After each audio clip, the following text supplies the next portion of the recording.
All right, it's the Kratom Gals. We are live coming to you all over social media.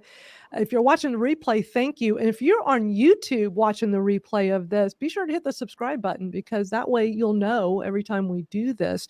So this live stream is presented solely for educational purposes. It is not intended as a substitute for the advice of a physician or other medical professional. We are a community of people sharing knowledge and sharing stories. So welcome to the Kratom Gals. I'm Madeline Sklar. I'm the host of Kratom Stories podcast. I've got the Kratom Real Talk Forum, got the Kratom Gals here. We got lots going on. I also have a small private coaching group. If anybody is thinking about starting Kratom, brand new to it, feel free to get in touch with me to talk. So who are the Kratom Gals? Would y'all like to introduce yourselves? Misty? Well, Go ahead, Heidi. So I'm Heidi Sikora, and I am a retired nurse practitioner, healthcare executive, and I've been taking Kratom since about 2017 for a variety of congenital disorders that create a whole lot of pain. So it's been extremely helpful for me. And you're our special guest today. We appreciate you coming on today. And tell us, why are you our special guest today? Well, I found out Monday about 11 o'clock that there was going to be a hearing to ban Kratom sales in Des Plaines. And quickly after that, I found out that there was a hearing in Orland Park the same evening. So obviously I couldn't go to both. I went to Des Plaines with my sister and my mom. And so we went ahead and we did our thing as best as we could. Yeah, well, we appreciate you being such an amazing advocate and speaking out whenever you can. So let's hear from everybody else. Misty.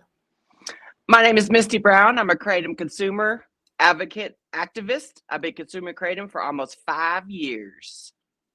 Saves me from my degenerative disc disease. Kratom is the reason why I can say I'm a recovered addict now. Yay. Yes, exactly. Yay. Jennifer. My name is Jennifer, and I've been consuming Kratom for 5 years this coming May. I consume it for managing my chronic pain, and it's been a game changer. It just helps me live a better life. And Venus. And my name is Venus Usher, and a Kratom butterfly, and I drink Kratom tea to help me with my chronic pain and lots of things, mental illnesses, and it just helps out with everything. And I have Kratom Butterfly on YouTube and Kratom Miracles on Facebook and Kratom Butterfly on Facebook. Awesome. I'm so glad y'all are all here with us today to watch videos and react to them. And who knew that this week would be filled with council meetings and board meetings in Illinois, 2 different locations in Illinois, to ban the sale of Kratom. And so we're going to watch these meetings. There was one in Des Plaines. How do you, Heidi, is it? Des Plaines. Des Plaines? Des Yeah. Plaines? Yeah. Okay. Des Plaines, Illinois. Now, is that a suburb of Chicago? It is. Is that right? Correct. And what we're going to watch today is 27 minutes long, but it's so important for us to all watch it together and to show this to our community. And then after that, we're going to do Orland Park, which my understanding that is another suburb of Chicago. Is that correct? That's right. Another one. And that's about half an hour long as well. And short notice for both of these. So only a few people showed up to talk in support of Kratom. We're so grateful, Heidi, that you, your sister, and your mom went there and spoke in front of that meeting. Should I say real quickly, Madeline, that I actually live in Wisconsin? Yeah, why don't you explain a little bit of your backstory about, and also just FYI, I did interview Heidi for the Kratom Stories podcast. So if you've not heard her episode, be sure to go kratomstoriespodcast.com or wherever you like to listen to podcasts and hear her amazing story. And Jennifer and Misty's stories are in there, and mine as well. Venus is coming soon. But yeah, Heidi, why don't you give a little backstory because it's very interesting. Right. Real quick. I live in Wisconsin, which is a total ban state. So I can't can't even possess kratom in Wisconsin. So I started taking kratom in Illinois. I've been going down there for the last 5 years, and spend at least half my time there, which actually makes my husband and I separate every week. But kratom's been so helpful in building my strength and allowing me to exercise and stretch, and so it's been worth doing that. To the point where I ended up actually purchasing a home with my sister. And so we have a place to stay when we're down there. So when they start talking about a ban in Illinois, I mean, I thought I was safe there, and that, I could maintain my health by going to Illinois. And now they're really encroaching on that ability. Even though these are banned sales, who knows what happens, from that point on. And if everybody bans it, all the towns ban it, then it's going to be very hard to access. And I'm not only worried about myself, but other people that are relying on it too. So that's kind of a little background and why it's so important to get out there and stop all these bans. Absolutely. Yes. I hate that for you. Yeah. Yeah. It does. It makes me advocate harder. I mean, you're literally getting hit with double whammies right now. Yeah, it's I nerve-wracking. don't like that. Well, I really appreciate all you guys are doing to, help with advocacy. It's so important. I mean, I feel lucky I'm in Texas where it's legal. We have the KCPA that's been passed here. However, my city could decide they want to ban it, which is what's happening in places all over the country with Right. very little notice for people to get out and speak on behalf of this. And that's scary because these Yeah. people are voted into their office by you, by your community, and they're making decisions about your health for you. That's what I feel like, people get stagnant because they're thinking like how you just started off. You said, I'm lucky I live in a, Yeah. And so it could people change. so people just sit back and be like, oh, okay, I'm good. I ain't got to do nothing. Right, which is the wrong attitude. We all have a voice. We can all speak out. When we were in Washington, D.C. back in December for the big AKA's, American Crime Association's congressional hearing on Capitol Hill, they encouraged us to go see our senators, go see our House reps while we were there, talk to them about Kratom and how it's helping us. I was not able to talk to anybody in my two senators' office, but I was able to go to my House rep here in Houston, over in DC. Like I could just go there here in Houston, right? But we were all in DC.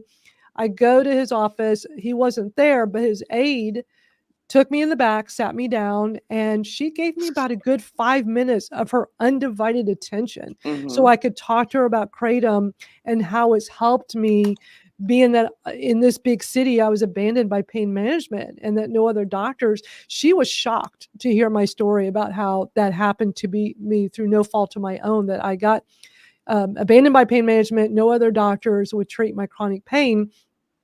Thank God I found this plant called Kratom, and it's been amazing. And I just shared with her how it's helped me. And she was asking questions. She was definitely intrigued and she didn't know anything about it. And I asked her to please relay this to the House rep and make sure he's aware of how valuable this plant is in our lives as a constituent. So everybody can just pick up their phone and call their people in Congress. You don't have to go do it in person. You can send an email. It's so easy to do.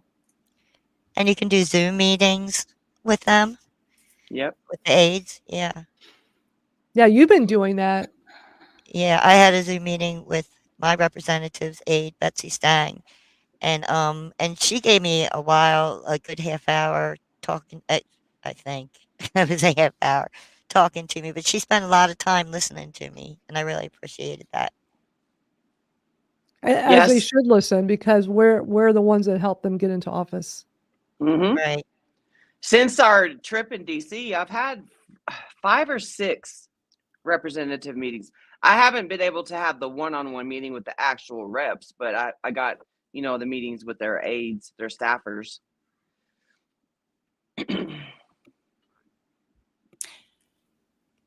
Yeah. It's important. Before we begin and watch our first video, I do want to remind our viewers we do have merch. We have our Kratom Gals. We're all wearing our Kratom Gals t-shirt. Let's show everybody our t-shirts. You can get your own through the Miss T's merch shop. Misty, you and your cousin Carrie have had this amazing merch store. You'll sell all kinds of Kratom t-shirts, but anything. You can create anything for anybody, right? Yep.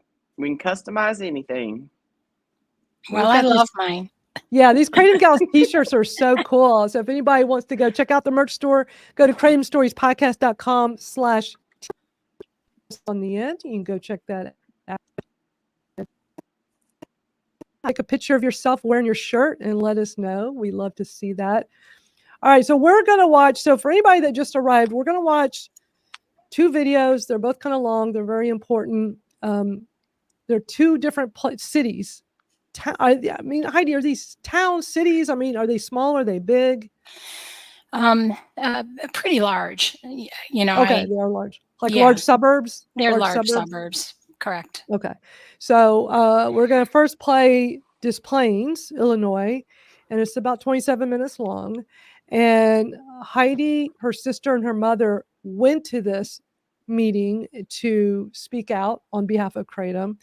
And then after that, we're going to watch Orland Park, another suburb of Chicago, and that's about a half an hour long as well. But it's really important for everybody to see this, and we're going to react to it. That's what we do. We come here to react. So feel free to post in the comments, share your thoughts as we're watching this. Let's get started. All right, here we go.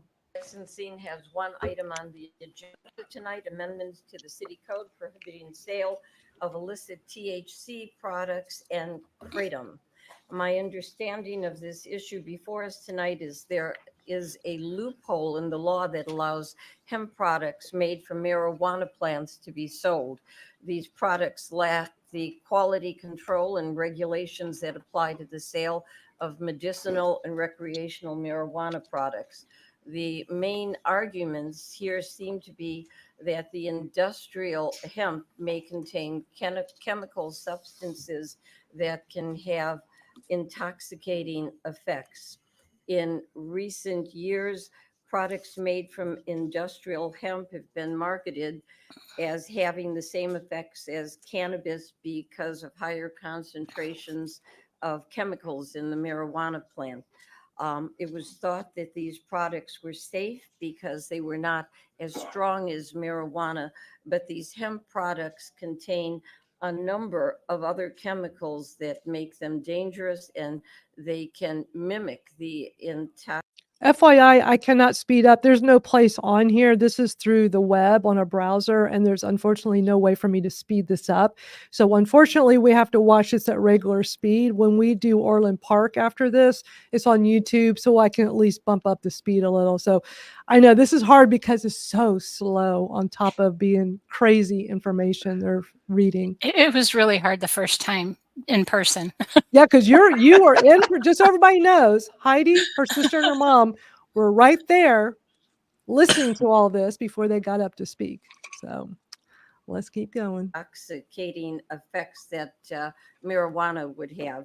A number of municipalities have recently imposed local bans on the sale of these type of products, and that's what Des Plaines is considering here tonight, a similar ban. Because these products are made from industrial hemp, they fall into a legal gray area where they are completely unregulated. Currently, there's no state or federal ban on these unregulated THC products. Our staff has recommended that the council consider a new ordinance to prohibit the illicit sale of THC products and Kratom. So this council tonight needs to decide if the recommended ban should be enacted and what, if any, time delay should be extended to the retailers to dispose of their current stock of these products. But before I go to the alderman, I have a few questions. One, I assume the delay in the enforcement of this proposed ordinance is to be less hostile to our business community. who are selling the product because the product is currently legal. Is that correct? That is correct. We were intending to provide an opportunity for those retailers with inventory to sell that inventory, give them an opportunity to do so. Okay, and the other question is, does the word illicit have a specific meaning as applied to the hemp product? The word illicit is used to differentiate from legal products such as legalized cannabis or licensed cannabis. Okay. And have our business owners been made aware of the proposed changes? So we expect there to be dozens of businesses that sell these products. They haven't been directly notified by the city. That would be part of the next step. The city would do outreach. We can certainly do that before second consideration. We've ultimately released this information on social media and as part of the mayor's Monday update. Okay. And the next one is for our city attorney. Where did the ordinance language before us tonight come from?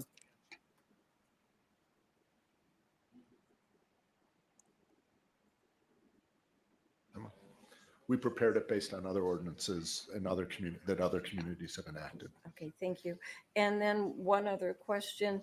Do the violations go before a local administrative review judge, or what happens?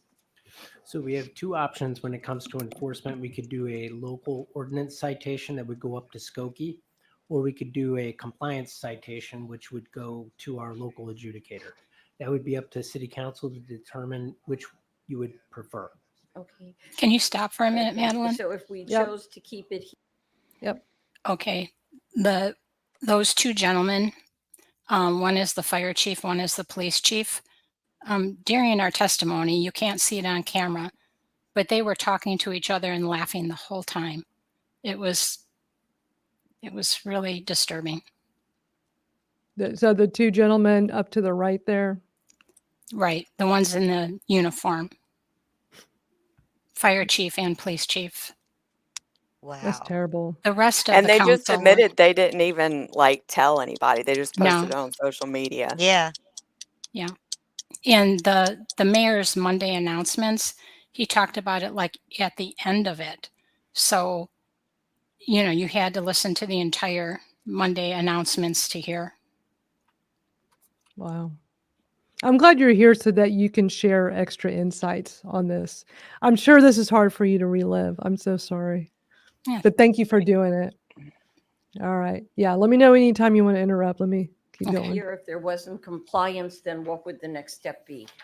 So if we do a compliance citation, unfortunately, we have some limitations as far as follow-up. It would have to go to the Illinois, the IDROP process through collections, or we could at some point decide if that's not working to use a local ordinance citation. So we could, if we don't have compliance, change processes. Okay, all right, thank you. And which would you like to see? Would you like to keep it here? That would be my preference. I'm fine with that, and we could give that a try, and then we'll report back to city council and let you know what our compliance rates are. Okay, thank you so much. Any questions from the alderman? Alderman, say it. How many establishments do we have that sell this product? There are at least a dozen retailers that specialize in tobacco and products of this nature, but there are dozens more that sell this ancillary to other items like liquor or fuel. So our gas stations, convenience stores. So there are dozens of businesses in the I hope community. they show up So on you're May saying 6th. between 20 and 24, something like that? Yeah. Probably more than 30. More than Well- 30? Okay. And they all Go ahead, Heidi. I might have called most of them. You go, girl. Oh. I hope they fill that room on May 6th. I'm trying. Wow. You're like a super advocate, Heidi. Thank you for all the work you do. They had no idea. notified of this or what's going to happen? Have we done that through mail or some way of contacting them? At this time, there's been no direct notification to those business owners. With direction from city council, we could make that a part of the next step before second consideration. ultimately, this was put on the website as part of the normal procedure and included on our social media channels as an item for discussion this evening. Okay, thank you. Any other aldermen? If not, and I'm sorry, Alderman Cherowitz. No, thank you. The idea of notice, Jeff, there's no license for this in Des Plaines, is there? So we really don't know who even to give notice to, correct? I mean, in a respect, right? There are a dozen licensed tobacco dealers. Those operations specifically focus on tobacco and these types of products. But beyond that, the others are unlicensed and So like unknown. the gas station or even those licensed tobacco, they may or may not be selling it. So just the Alderman Sayed's comment, it may be very difficult to get notice to everybody was all. Okay. And then- Just to find out. But yeah, we'll do the best we can. Yeah. And then my second question, probably more for Peter, is this does not in any way limit possession of these products in Des Plaines, does it? I mean, because it's a state, obviously the state says it's okay. So we're not changing that any. We're just simply talking about the sale of the product within our boundaries. I just wanted to make sure that we got that clear. Yeah, you can possess it if you can get it. Isn't the KCPA passed in Illinois? No, not quite. Not yet. Okay. It's moving forward. And can you real briefly explain the KCPA? Can any of y'all, like, to anybody that newer to Kratom that's watching this, what that is? Well, Misty, do you want to try or you want me to? I was waiting for you. You were? Okay. All right. Well, I'll do my best. The Kratom Consumer Protection Act. There's a federal version, and then I think now 13 states have passed it. And it generally requires the any vendor to follow the good manufacturing processes for processing the kratom, and then it limits the amount of 7-hydroxymetragenine, and it has to be labeled, correctly. There has to be appropriate warnings. I think that kind of covers it. You have to be 18 or 21 years older or Yeah, old. age to limits. purchase. Yeah, age limits. Lab testing. Third Oh party yeah, lab lab testing. Very important. Mm-hmm. Yeah. Things that we all want when Yeah. it comes to being Kratom consumers.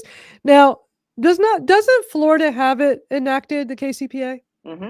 However, it's illegal in Sarasota. Mm-hmm. And for everybody watching, just know that KCPA does not mean it still couldn't get banned where you live. Right. So I mean, when I first heard about KCPA being passed in Texas a while back, I'm like, oh, cool. I don't have anything to worry about. But that is not necessarily true. Right. Mm-hmm. Yep. Yeah, this really tells you have to pay attention to what your city, your town, your county is doing. They say all politics is local, and boy, does this show it. Because it might not just be kratom that they're planning on banning or changing. They can make laws stricter than what the state says. Yeah, and John earlier said there are a few counties in Illinois where it's banned. Mm-hmm. Yeah, you really have to pay attention because what they're doing to Des Plaines, and Orland Park that we're watching today is to just ban the sale, but not the possession. So if you're a Kratom consumer, you're not going to get in trouble with it. You just can't purchase it locally. I don't understand why they're pushing tax dollars like that out of their Right. cities. Yeah. It makes no sense. Well, that's been my question that I've been pondering since this is what is the motivation for this? Yeah. I'm not sure, but cannabis is legal in Illinois. And so the dispensaries, they are taxed very differently than a small business like a smoke They shop are. would be. Yes, and a certain percentage goes to the county and Mm-hmm. the It goes city. back. Right. It goes back into the cities. That's how it Right. is out here in Colorado. It builds parks and schools and all that Yeah, stuff. it Right. makes no sense. Well, cannabis sales in Illinois has exceeded alcohol sales in Illinois. This is big, big money. Hmm. And Right. so a small percentage of that tax is a lot.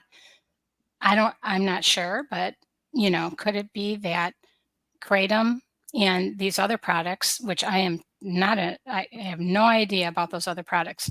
I've never taken them. I don't know anything about them, so I can't speak to that. But could they be competing with Yes. the cannabis dollars? And Yeah. hemp is like diet weed, but you're not gonna get a huge head high from hemp, Right. Right.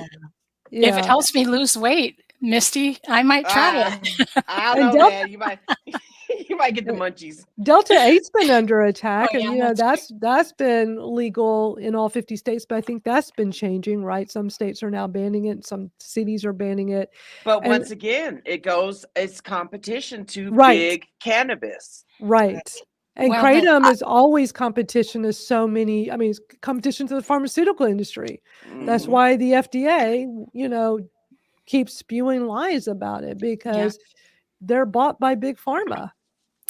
Well, I thought that there was a cannabis dispensary in Des Plaines because I thought we passed it. It looked like a big, beautiful place, and but they're not a certified, dispensary. They only sell the THCA. So I'm wondering if they are trying to shut that down so that they can get, another dispensary. I don't know. I just lots of questions. I don't have a It's lot of just odd answers. how they throw Kratom in with all this. You know what I Well, mean? they It's like they Right. did it at last minute. They're like, wait, throw this in it, Yeah, because Well, it's and so take luckily, away different. those dollars, take away the Yeah. tax dollars. That makes no sense. well, you I will, and I'm gonna say I will forever think this. I feel like they all got an email blast from somebody Yeah. somewhere, Yeah. because Absolutely. what they're saying in this hearing is kind of familiar with what Orland Right. Park was saying. well, Yep. exactly, Misty. Yeah. And so that's why I wanted to point out how the fire chief and the police chief were totally not paying attention to our testimony. And, they really didn't care one bit. And so I really did some searching. The National Sheriff's Association, they have the MAT program nationwide. And so everything is being pushed down from the federal, sheriff's association, I believe, to the local sheriffs, to the police departments. And then they actually are getting grants to implement these programs. And so I think that um, they're very biased against alternatives because all that money's flowing into the local treatment centers, etc. Mhm. Yeah, So, because Exactly. alternative pathways can't be a tax write-off Yeah. Yep. well, I don't know why we can't do some grants for some plant-based treatments. because it's unregulated by the FDA. Round and round we go. Yeah. Yep. Yeah. That's why we love that John Shinholzer and them are Right. starting a PAT recovery center, plant assisted treatment. I That's freaking amazing. love that. So That's what we need to exciting. see. Yeah. Yeah. That could really turn things around, because when we think back to all the craziness, like we're reliving this, like what we went through with Louisiana, right? With all those different Yes. parishes. And that was all fueled by recovery centers and them being connected with sheriffs. Mm-hmm. And it was Correct. just crazy what went on there. So yeah, John Well, Shinholzer is doing great work. yeah. Well, how is he doing it if it's not, FDA approved? They're funding it. So, Mhm. okay, so it just has to be private funding. Yes. Yep. Right. And the Yeah. AKA even told Pastor Wade Run Right. that they would help. They would help with the expenses. Yeah, well, that's great. Well, we should replicate that. Definitely. Yeah. And Definitely.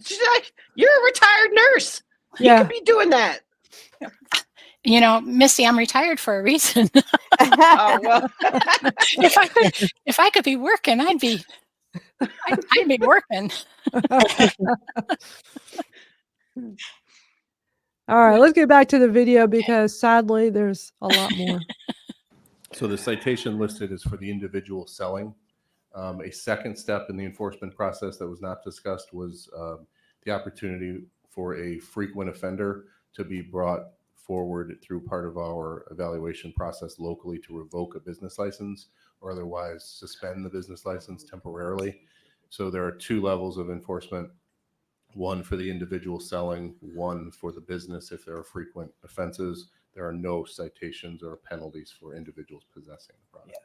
And I think because some of the information we got during the week was there were maybe some people within the city limits that still wants to use this for whatever reason. They have their own need for this particular product, and that would be fine. We're not outlawing that. They can possess it. They just can't buy it within the city limits of the space. That's all. I want to make Just sure that so was- odd. So that's all I got. He looks like he's related to Dr. Jack Hanningfield. I have a quick question though. So does this affect? Okay, so they're talking about sales, right? So like you can't go to your local smoke shop in Des Plaines, Illinois, to buy it, according to like what they're planning here. Correct. What if you buy it online, like many of us do? It will. What about getting it shipped to your address in that city? Is that going to be? Is I that? think Like, Max that's said not something clear. about it was up to the vendor or something like that. I think that's what he said during the last. But I mean, I know some processors, if it's banned in certain For cities, sale, if banned for the sale, then right, like then the they probably won't processor will ship it not let there it go through. because Yeah, technically the sale would be in that city. If you live in Yeah. that city, yeah, like if you're in Chicago proper, then you're probably fine. But if your address is Des Plaines, Illinois, yeah. then you're screwed, right? That's a very good question. It really is. I mean, that's a question that we need to get answered Right. before Right. the next reading of this. We have a chance to stop this ban. You know, if there's enough people, there's Mhm. enough pushback. They had no idea what Kratom even was. Right. Yeah, that's the It's problem. always like that. It is always every time we watch these hearings, these committee meetings, they're Googling it Yeah. on live stream on these live TV broadcasts that we watch. They don't even know what it is. Well, What?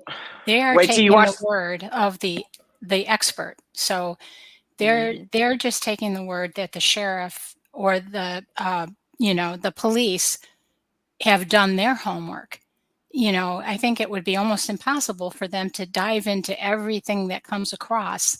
But when they're passing an ordinance like this, they're just putting way too much trust in the information that's being Exactly. given to them. Wait till you Exactly. watch the Orland Park one. You'll see this dude's PowerPoint presentation. Oh, well, Your mouth is it's gonna, bad. your jaw is gonna drop. Like, oh. At least I can play that one at a faster speed because Yeah. listening to how slow first of all, any of these hearings we watch, they're always very slow. I've noticed. I always Yeah. need to speed them up.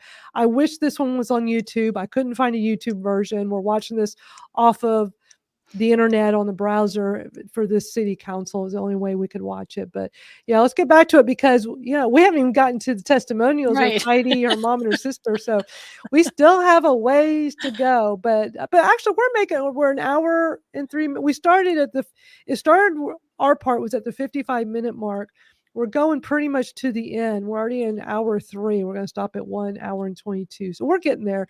But it's interesting stuff. And I'm so glad people are here with us to watch this because you got to arm yourself with this information. There could be people right now watching this that had no idea this is happening. And maybe they live in this suburb of Chicago and didn't know that this happened this week. This was Monday, right? Correct. Heidi? Monday. Okay. This past Monday. Thank you. Alderman Wellston. I think it'd be premature to be talking to any of these businesses about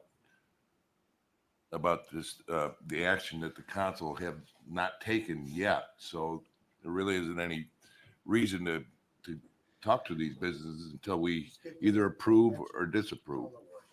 Yikes. You know.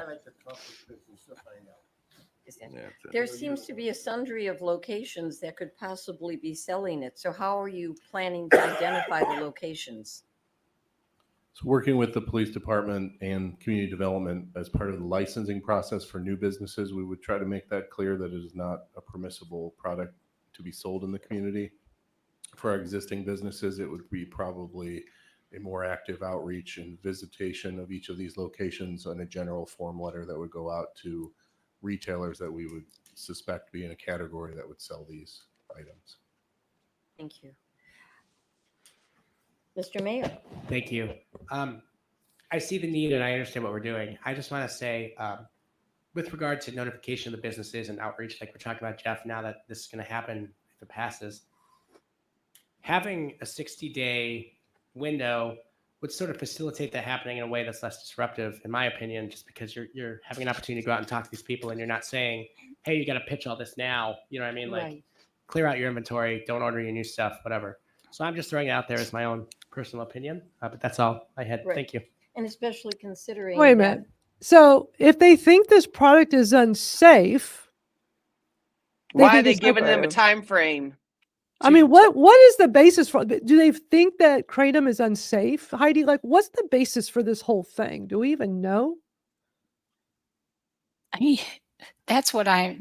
I mean, they That- haven't really talked about that's- it being dangerous, even though we know it's not. But if it was, so it's what's so crazy that we hear stories like this. But if it was dangerous, the mayor of this community is like, well, let's at least give them 60 days to sell what they have and just don't order anymore. Yeah, I mean, Well, they've already, they're talking like it's already passed and they're just deciding how they're Right. going to tell the That's right. businesses. Right. And How it's they're like, going to enforce it. they're like, well, we're just going to wait till after we pass it. And it's like, do the businesses not at least get a say so? Like a little Well, bit of a heads up? exactly. That's just, I mean, that's wrong. Yeah, if It's I was a mind-blowing. business owner, who knows what impact this is going to have? This could potentially Exactly. shut some people down, Right. and without really any prior notice, you're not getting any input from people. I mean, the best way to make decisions is to get input from the people that it affects the most. Exactly. And so they didn't go to any consumers, they didn't go to any businesses. They've just made this decision unilaterally that we don't like it. And I don't know if their motivation is that they have an ill-conceived notion of safety, or is there a real problem with safety that there's, people are selling to minors, whatever. I could not find anything. I'd like to talk to them and ask them that. And I wish that I would have had the forethought to ask them at the meeting, but I didn't think about it at the time. Everything was happening so fast. Yeah. Right. Which I Yeah, totally can't imagine. understand. Yeah. And this is my second time watching it. The first time I didn't really catch that. When the mayor said that, I'm thinking, well, wait a minute. We don't even know why they're trying to ban the sale. But if they have any thought of it being dangerous, why would it be okay to let these businesses sell off what they have? Get rid of their product. That's like the FDA. That's like the FDA with that whole case where they wouldn't testify on record that is not dangerous. But they wanted the product to be given to that. They during that whole thing in California, they still released the $50,000 worth of product back to the vendor so the vendor could sell it. Can you explain that real quick? Because some people watching this may not even. Can you just kind of give the abbreviated version of that whole thing? Because it's so interesting. So they got this vendor on for lying about the importation of his kratom, right? So they're charging him with a whole bunch of fines and want to give him prison sentence and all that stuff, right?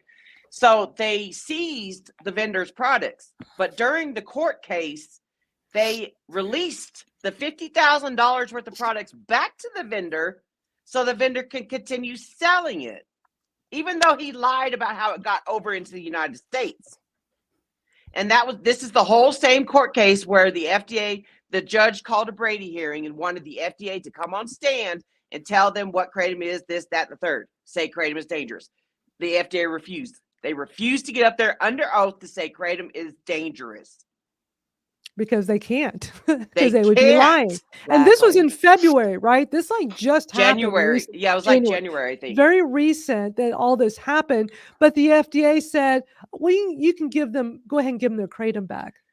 Yet they're makes- trying to say it's dangerous. Why would you give it, let them have it after all? They want the guy to go to prison.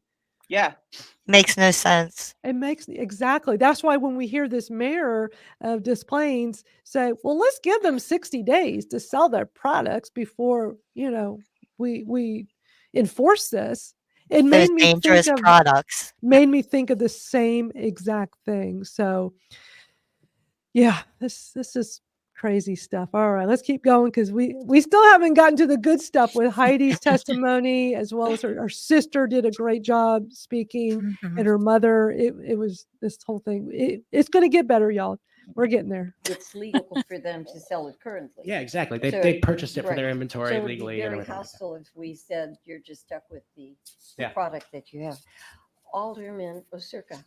Mr. Rogers, I have a question. What do we consider frequent violators? How many violations is the number, that magic number we're looking for? 2, 3, 4, 10?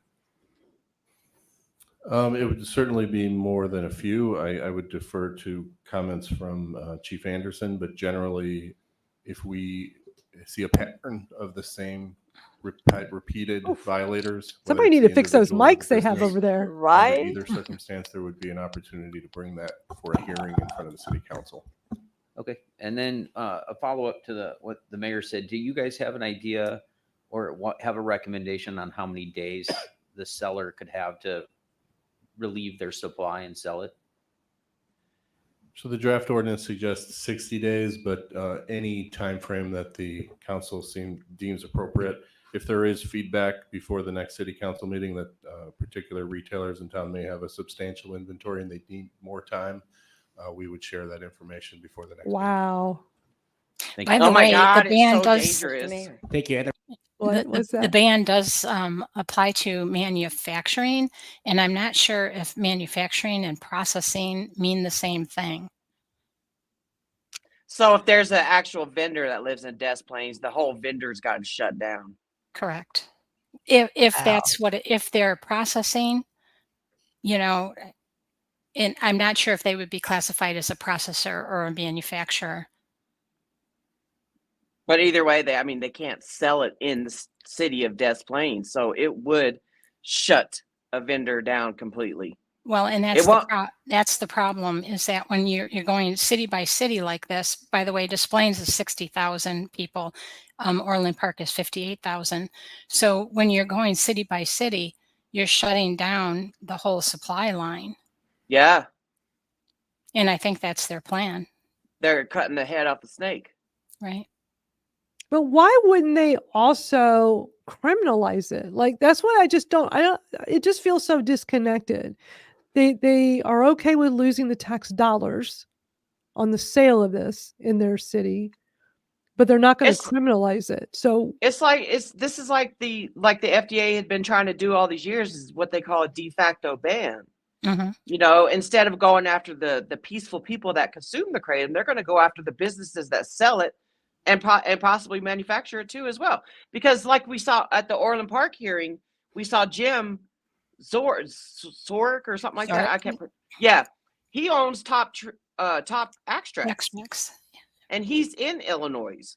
I don't know what city he's in, but that's what they're doing. They're trying to cut the head off the snake, which would be cut the supply line. Right. okay. Because it seems like where you have places where it's completely banned and even criminalized, it seems like that's what stops it in its tracks, because everybody's scared.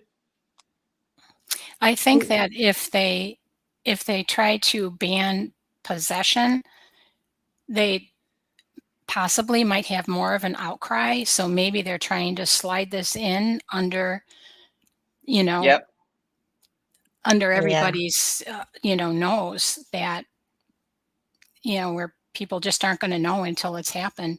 I mean, you can hear them talk that they're talking about, like, they're going to notify people like after it's done. After, right. That's crazy. Right. They're getting no input, and this could really have a tremendous financial impact on some families.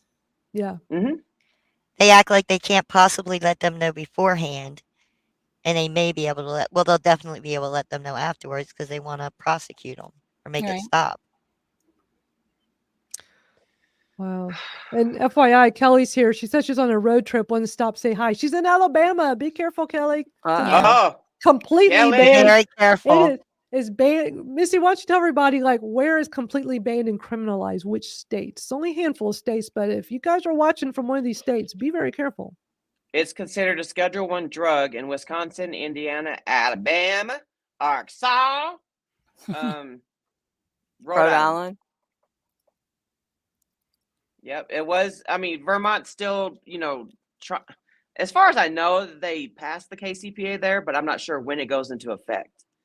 Yeah. Well, she said she didn't bring anything with her. Good, Kelly. Just be careful. Good. And sadly, Heidi, she goes back and forth between Wisconsin and Illinois. She's in Wisconsin right now. I'm so sorry, Heidi. And I know, Wisconsin's really lovely, other than the yeah, Kratom issue. that's what people say. They say it's a lovely state. It's beautiful there. It's a great place. It Other than is. the fact that you would be a criminal if you consume kratom. Right. But you sure do a lot. You and your family sure do a lot to help keep things going, getting it legalized, and we just all appreciate all your efforts so much. We All right, let's try. keep going because with Heidi being in Wisconsin, we know it's gonna be hard. If I did not have kratom, I wouldn't be able to sit through the. Like I would already be like, guys, I gotta go. Mhm. My back hurts Same. too much. So all right, let's keep going because we're getting there. We're getting to your testimony, Heidi. We're getting closer now. The reason that you bring up next meeting is because this is just first reading, right? So this will come back. So in addition to whatever period of time we agree upon, there's also the period between this meeting and next for businesses to be aware and everything like that. I just think that's an important point. Secondly, how will you determine? You said that there's individuals and there's businesses, but what happens if you go into a business that's selling this, provided we pass this, right? And you say, hey, you can't sell this. And the business owner says, I didn't know anything about it. It's this individual. Like, is there, I guess my question is like, are you worried about enforcement when it comes to whether or not it's the business that's greenlighting this versus an individual who just happens to be selling it? I realize it's kind of an off-the-wall question. No, it's not an unusual question at all. So what we would do is just send an individual police officer or Bless an you. employee of the city in wearing normal clothes, no big secret, Oh, I see. and just buy a product. If they're selling it and they're marketing it and it's being sold from their cash register, we look at that as the business owner should Okay, so you know. guys have your standard operating procedures. Great. Thank you, Chairman. Sorry. Thank you. Any other aldermen? If not, anyone from the public? Here we Please step go. up to the podium and give your name. That's your sister, right, That's right. Heidi? Yeah. And what's her name? Cindy. And am I right? This is her first time like speaking at one of these. Correct. Yeah, With she did- very little time, to prep. Yeah, because like you had found out, and y'all drove out there Right. immediately. And how far away? Like how long of a drive was that for y'all? About 40 minutes. Okay. Well, we appreciate y'all doing that because y'all were the only Absolutely. ones, right, that came there to Correct. because public didn't know. Right. It's Apparently. crazy. It's Yeah, crazy I that this expected to happened. see like, all the people who have businesses in town.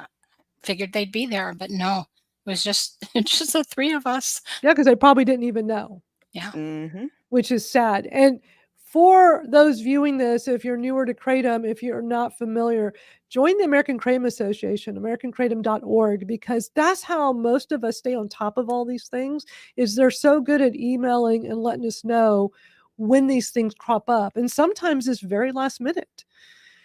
And it shouldn't be that way. A lot of times. Yeah. All right, let's watch because these three testimonials are awesome. Hi, my name is Cindy Labai, and I'm here to talk about Kratom. I'm glad to hear that you are not talking about restricting people's use of Kratom in the city, just the selling of it. But I still think it's really important to talk about what I wanted to say. Please do not outright ban Kratom in your city. I've lived with chronic pain ever since I had a severe bicycle accident in 2004. In addition, I have fibromyalgia. I started taking hydrocodone after my back surgery in 2004, and I took it for many, many years. Although I've never had an addiction to it, except for that it helps me without pain. throughout the years, and I only took it as prescribed and as needed for pain. But starting with the opioid crisis, it became harder and harder to obtain the hydrocodone to relieve my pain. Several years ago, I learned about Kratom. I no longer need to take, because of Kratom, I no longer need to take an opioid, the hydrocodone. Kratom allows me to lead an active and normal life. I consider Kratom a miracle plant. And I think it also is, many people have used it to stop using opioids like myself. And I think it's really something that will help with the opioid crisis. There are a few points that I wanted to make about Kratom, just based on some things that I read online about what the council was going through here. Kratom does not produce similar intoxicating effects to cannabis. Kratom does not contain THC. The Kratom that I buy is tested for pesticides, other adulterating substances, and is measured for potency. The American Kratom Association is a good place to go to for information about Kratom, and they have been working hard to have a Kratom Consumer Protection Act passed federally. In addition, a Kratom Consumer Protection Act bill was introduced several times in Illinois, and the last time being 2/9 of 23. The Kratom Protection Act establishes safety requirements. A couple points on that is that it will not be adulterated, it will not be contaminated, it will regulate the level of 7-hydromitrogene, which is the main ingredient in Kratom, and they will regulate the labeling of Kratom, and it will have age restriction, which is 18 on the Illinois Kratom Act. And I just ask you not to confuse Kratom plant with THC containing products. It also is not made of industrial hemp, which most of what you were talking about tonight, you talked about products that are made of industrial hemp. The Kratom plant is not made of industrial hemp. I ask that instead of an outright ban of Kratom, you please adopt the Illinois Kratom Consumer Protection Act. If you wanted to do something in the meantime until Illinois approved the bill, please approve the Kratom Protection Act in your municipality. You know, maybe you could do that separately. But I'm really glad again to hear that you're not talking about making it illegal for somebody to have Kratom in your area. That's very helpful. So thank you very much. Go sis. Yay. I mean, you know, she is so good. She did great. She's so smart. Yes. She's an RN and an underwriter. And then she goes So- back and says, "Do y'all have any questions?" Or no. Wow. All right, here you go, Heidi. All right, everybody, here's Heidi's testimony. My name is Heidi Sikora, and thank you for hearing my testimony today. I have given you a packet, but just briefly, I've been a Kratom consumer since 2017. I have genetic disorders that cause a great deal of pain, a Chiari malformation, tethered spinal cord, many other things. I won't bore you with all my ailments, but Kratom has really given me the life that I would not otherwise have. I believe that it's really added years to my life because without Kratom, I cannot do the exercise and the stretching that I need to be able to prevent injuries. So I want to go through a couple points in the packet that I gave you. The first one is the survey of adult Kratom users. I want to point out that many people who are drug users and are trying to get off of opioids have been very successful with the use of Kratom. According to the survey, 35% of the survey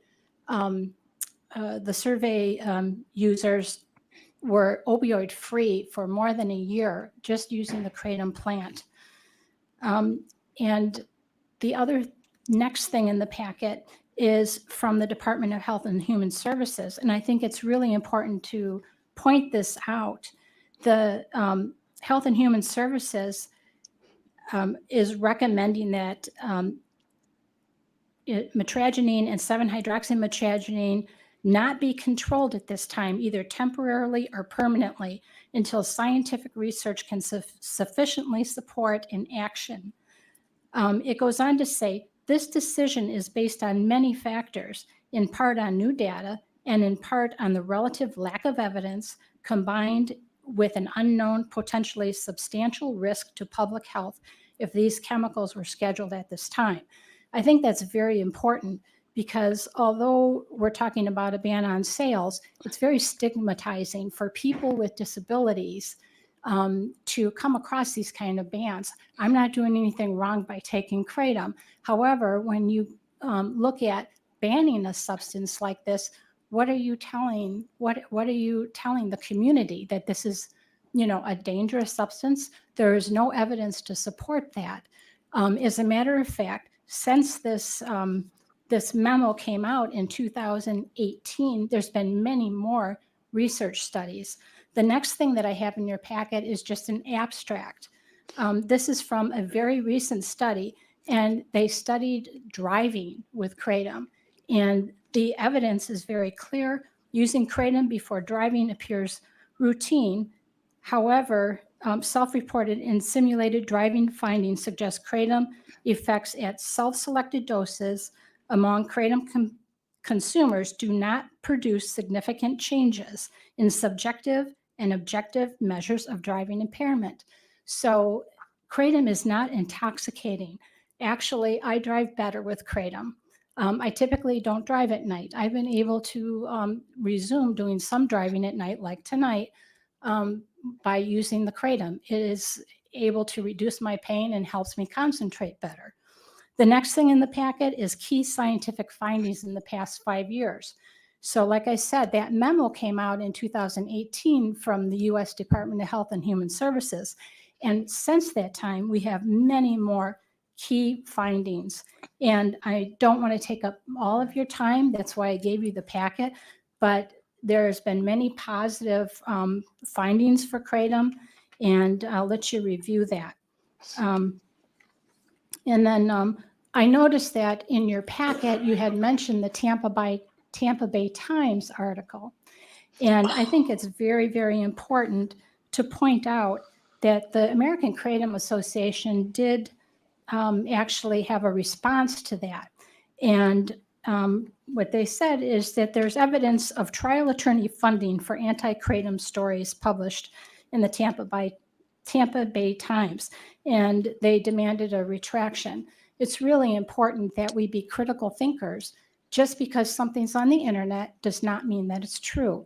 And I can tell you that every time there's been these reported Kratom-related deaths, it's usually polydrug substances, and Kratom is just a small portion. For example, one actual death that was reported from Kratom, the person did have Kratom, but they also had 2 gunshots to the chest. Okay, you have 5 minutes at the podium, so. God, she interrupts you while you're saying something very important. Very important. Right. Yeah, went right over her head. And you could hear some whispering right before that too. And then you were, I'm glad they're showing this angle now. So you said what wasn't on cameras to the right where They're the only police. watching the clock. They're just watching the clock. Right. So the police chief and the fire chief were laughing and correct. While you were speaking. Correct. Yeah. That is so inappropriate. How did they not see, like, so $400,000 is the Tampa Bay Times articles. That's how much it costed, and the Kratom trial attorneys funded some of that. How did they not see that as a conflict of interest? Right. Well, I don't know if it was too much to share the packet, but I knew that if I brought the information and just left it, they would never read it. Right. And I thought, this is my one opportunity to at least point these things out. And so. Well, you got a lot of you got a lot of points in your time given. I mean, you really did. You did an awesome job. Well, thank you. Really good job. If I could have, it was such a rush and everything. And I definitely had anxiety. You can Oh, you know, yeah. you didn't I really can't tell. imagine. Yeah. It was, my talking was not very smooth. And You did great. I That think did was you're great. nervous. Okay. amazing. And Yoda says they could have let her finish her thought. I think they get eager for it to end when your words are Yeah. starting to effectively challenge their Right. narrative. Oh, that's a good point. So Yeah. well said, Yoda. I Thank think you. it's so right. All right, let's finish your testimony. So if you'd like to wrap it up, you have another minute or so. Thank Or you. I wrap it up while you appreciate you talk giving about me a the time. gunshot death that wasn't So Kratom. I'm pretty much done. So I did include the language from the proposed Kratom Consumer Protection Act from Illinois, because I think that, like I said, for people with disabilities, having ready access is important. And, banning the sale could really impact people that have a hard time getting to other municipalities to get it and may depend on it. My other concern is those people that are seeking it to get off of opioids. I think that's really important that they're able to access it safely. So I appreciate your attention to that. Thank you so much. Thank you. Any questions or? No, thank you. No Mr. questions. Rogers, is Kratom available at regulated marijuana dispensaries? Typically, no. So the items that can be sold at dispensaries are regulated along with all other operations, including checking IDs, contents, labeling. All of those things are very heavily regulated. Right, and just to make it clear that we are not banning the use of it, just the sale of it. Any other questions from the alderman? If not, But I'm it's, looking for a motion. can you pause it? Yeah. But like John Griggs always says, it's a matter of life or death with someone who's in active addiction who can easily go into a smoke shop or a gas station to go buy some Kratom, help the withdrawals, press Right. pause in their brain. It stops them from going seeking out some more illicit fentanyl or something like that. It's life or death. I so wish you could have been there, Misty, to, because you understand those points that, I don't have the lived experience that you have for that. Yeah, I know. This is so frustrating. I mean, she just like cuts you off. She doesn't want to question. No, like she's done with Oh, yeah. this. Like you feel like you're wasting their time. And then just a moment ago, you see the fire chief just sitting there playing on his computer while the other guys talk. Like they're just not interested in any of this. Their mind is made up. Yeah, their mind's made up. They're perfectly fine with cannabis being heavily regulated, which is kind of what we want to do with Kratom as well.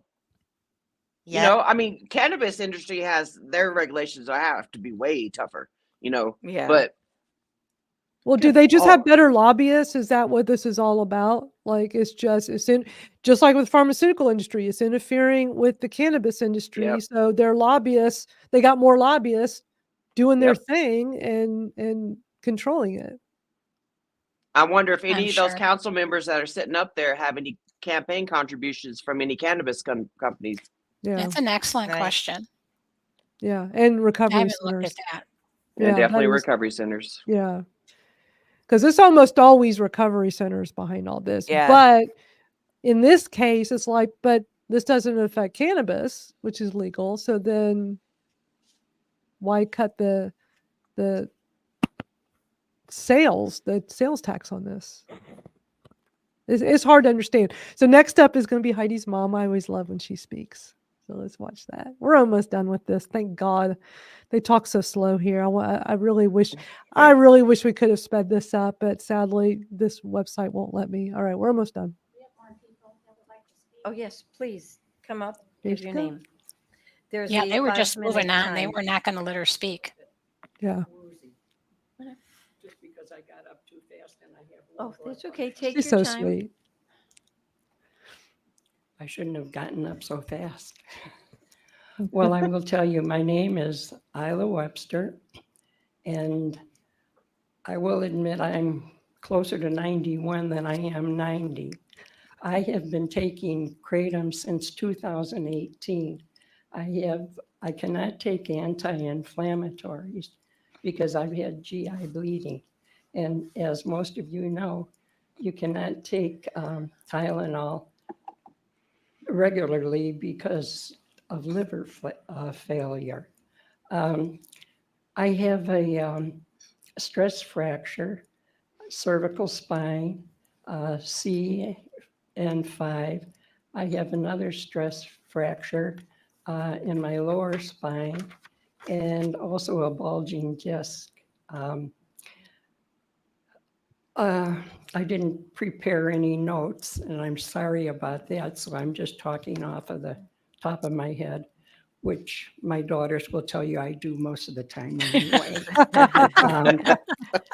But Kratom has Typical been mom. so good for me. I take it when I'm in Illinois.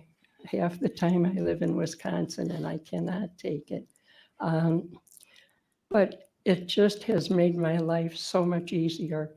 It's made me be able to walk between 2.5 and 3 miles during the day, every day. I exercise every day. When I go back to Wisconsin and I can't take Kratom, I still do everything that I do normally, but it takes me longer and I have a great deal of pain when I do it. I just take Kratom when I need it. I don't take Kratom when I feel I don't need it. And of course, exercise, moving, that all helps in Thanks, everyday Craig. life. I don't think I would be standing here at almost 91 without help for my pain. I cannot take anti-inflammatories because of GI bleeding in the past. So I just want to advocate for Kratom. I have taken it, I think I said 2018. I have had absolutely no ill effects from Kratom. It's been the best thing in the world for me. And I think that's all I probably have to say. If I had prepared something, I would have more to say, but extemporaneously, this is, I guess, what you get. Thank you very much for your comments. And again, Yay. the ordinance does not preclude residents from using Kratom. It's just a ban on selling it. Police Chief Anderson. Real quick, Heidi, were they paying attention when your mom spoke? Did they perk up They were. more? I'm not sure about the police and the fire. fire chief, because I was intent on watching her, because like she said, she popped up quick and she has low blood pressure, and you got to give it to her. I mean, I probably would have gone back and sat down and said, forget it. But she forged ahead. And by the way, I realized I had an audible. I said thank you to Craig because he had on the comments, he Yeah. Oh, had yeah. a nice comment about my mom. So Yeah, that I was a didn't really know nice comment. if anybody knew why I was I saying. put it on the I put it on the screen so everybody could, because I mean we're Okay, broadcasting alright. all over the internet. We're on multiple YouTubes right now, multiple Twitters, multiple Facebooks. We're all over the place, so people are watching it everywhere. But I can pull in these comments and put them on the screen, so it was on the screen for everybody to Okay. see. But I hope they at least had perked up to listen to her speak. Gosh, I really hate that y'all went to all that trouble, and for you speaking up there on the podium to have the chief of police, or I guess, I mean, was this the chief of police and the Yes. fire chief, the two Yes, like top people in those places there that just flat out ignored you? So I think we're at the end, right? Let me just play. Yes. We're gonna stop at 122. Yeah, we're just about done. There's just like literally 30 seconds left. Is there anything Let's that you would finish like this to up. add to this discussion? No, I think everything's been clarified. It definitely is not the possession, just the sale of it. Okay. Like that's better. Just the I'm sale. Right. looking for a motion. Alderman Sherowitz. I move to approve ordinance M8-24. Is there a second? Alderman Osurka, Mr. Mayor. Okay, so there's a motion and a second for first reading of ordinance M-8-24. All in favor? Aye. Aye. Any opposed? Motion Here. carries. I think that's That's it it. for you. So that's the end of that. Like their mind was already made up. Yep. So obvious. Yeah, So, I think it's important Heidi- not to let it discourage us, you know. I mean, I Oh, was very no. discouraged, I got to tell you. But, you know, as I reflected on it, I was like, you know, they had their mind made up. At least we have an opportunity in displays to stop this thing. Yeah. Because I know it sounds weird, but I'm like the type of person who will rewatch lives that I do and stuff like that so that I can see where I might have messed up, where I could do better next time and all that stuff. So take this as a learning experience, I guess you could say, you know, because May 6th, you know, have you Googled like smoke shops near me that sell Kratom or something like that so that you could do a list, do a checkoff list, you know? Because I did that. I don't even live in Georgia, you know, and I did that when the KCPA crap was happening in Georgia. And I called all the smoke shops, surrounding areas, be like, hey, there's going to be a hearing on this date. Y'all going to show up? Let your customers know when they walk in that there's going to be a hearing. Yeah, I don't know if maybe in the beginning you had missed that I had said that I already called the smoke shops Yeah. anybody. So yeah, it is a good. I mean, we really should have kind of like a standard process that we use. You know, okay, we get notified of a ban. What should we do? Well, remember, and when the city of Antioch did it, that one smoke shop that sells it created a change.org. That's how I was able to find it. That okay. Antioch was even having that hearing. They still banned it anyway, but Well, yeah, and has anybody been successful in stopping one of these bans? I mean, that would be well, good to know. I mean, like when it happened in Louisiana last year, you know, because Paul Scheckschneider kept going up there. I think that's how you say his last name. But my memory, I don't know.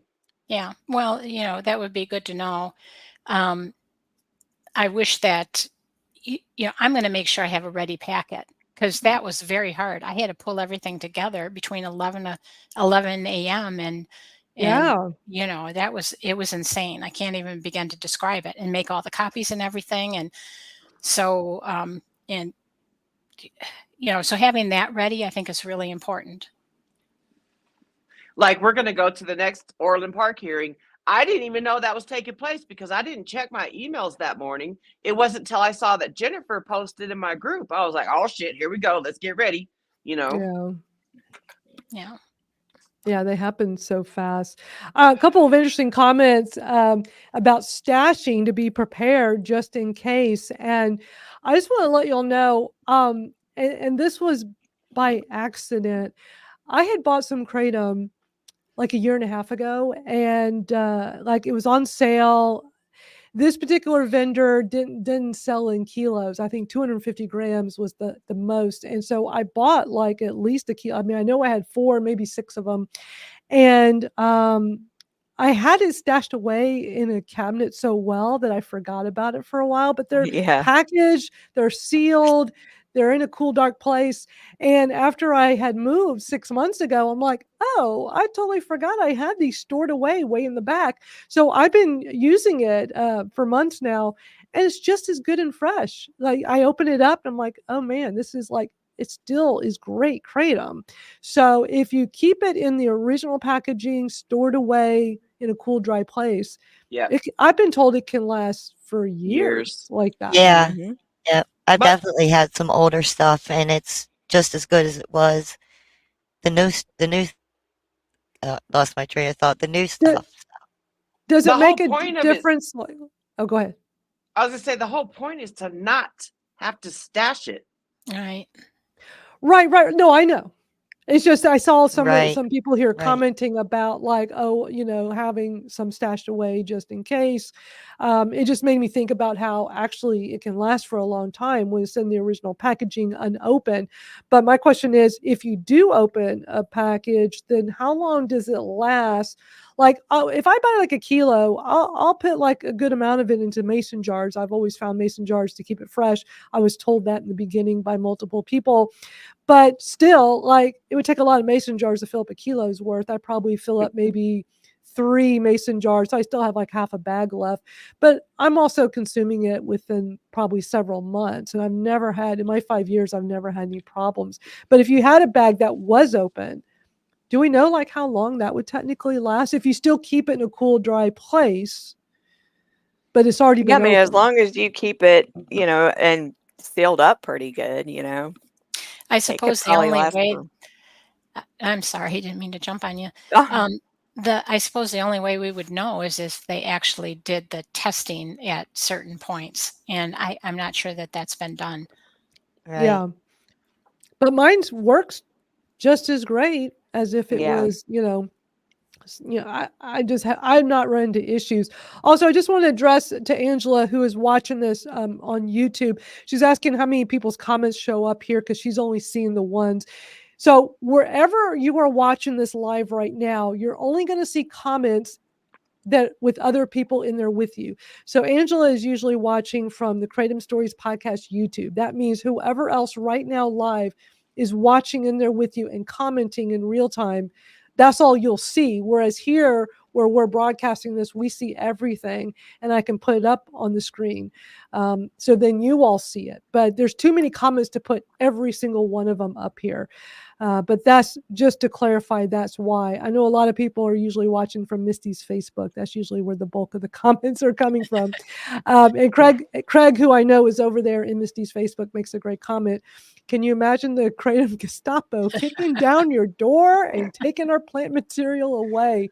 It's like, no, Like I can't that, imagine one meme. That one meme with the cops and Yeah. the plant. Yeah. You better have a plant in there. Yeah. But yeah, keeping it cool and dry is the way to go.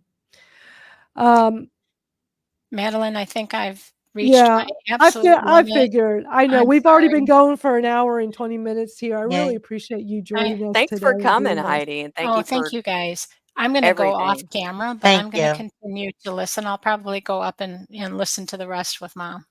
Yeah. Say Okay. hello to her Okay. for us. Is she watching right now? I set her up to watch, so I'll see Oh, if she's up there watching. If it's Hi, hopefully it hi, works. Mom. Yeah, Hi, say Mom. hi. Hey, Hey. Mom. hey, Mom. Hey, Mom.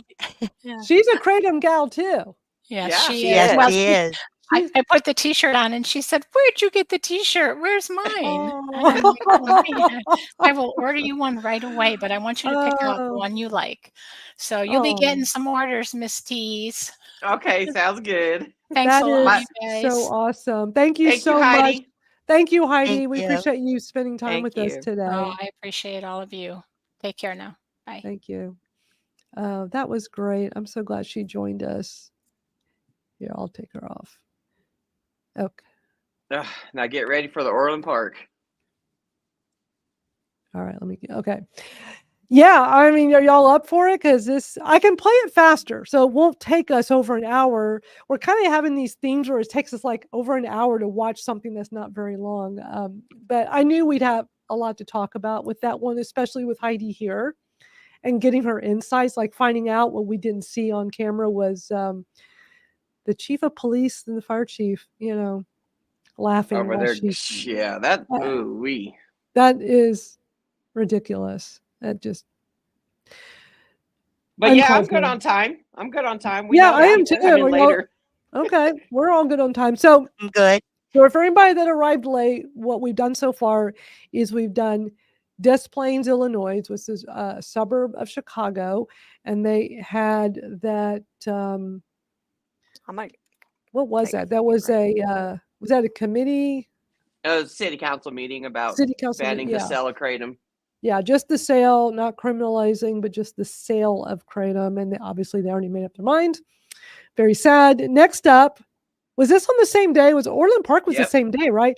On the Same same day, another Chicago suburb. It definitely makes you wonder what was going on with them. Mm-hmm. Another Chicago suburb called Orland Park.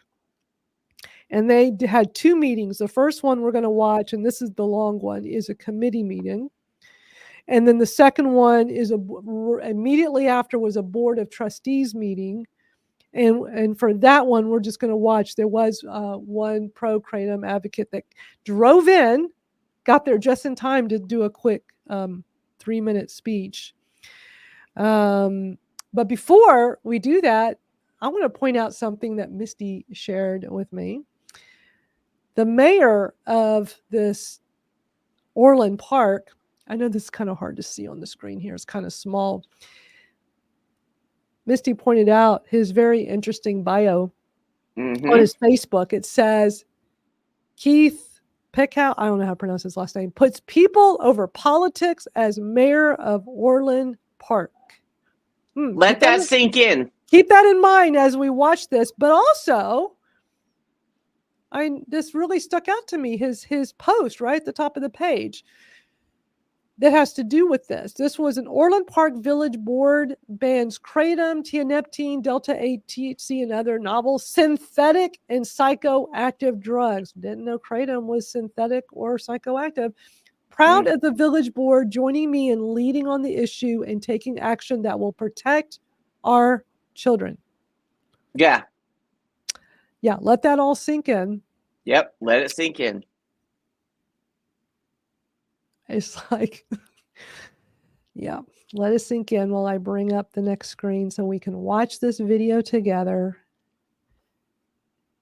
I have to change screen, so bear with me. Okay, so we're going to watch the Village of Orland Park Committee of the Whole. And let me make sure we speed. I'm going to make sure from the start because, boy, they're so slow with these. I might speed it up more as we start. I'm going to start at 1.25 and then we'll see if I need to bump it up. So here we go. Let me know when y'all want me to stop so we can converse. An ordinance establishing a new Chapter 25 prohibition of kratom, novel synthetic, and psychoactive drug businesses of Title VII Business and License of the Orland Park Village Code. Is that too fast or is it okay? Mr. Mayor? I'm okay with it. Are y'all okay? I mean, that's only at 1.2. They're talking surprisingly fast. Let me see. The other one, when we watched the other one, it felt like it was lower than normal speed. You know, it was so slow. That lady in charge was like talking so slow. It's like, please let She me was speed probably this on up. Xanax or something. It was so slow. This one's actually a little fast. I'm gonna put it at regular, but we'll see. Whenever things get slow, I'll speed it up. Why don't we try that?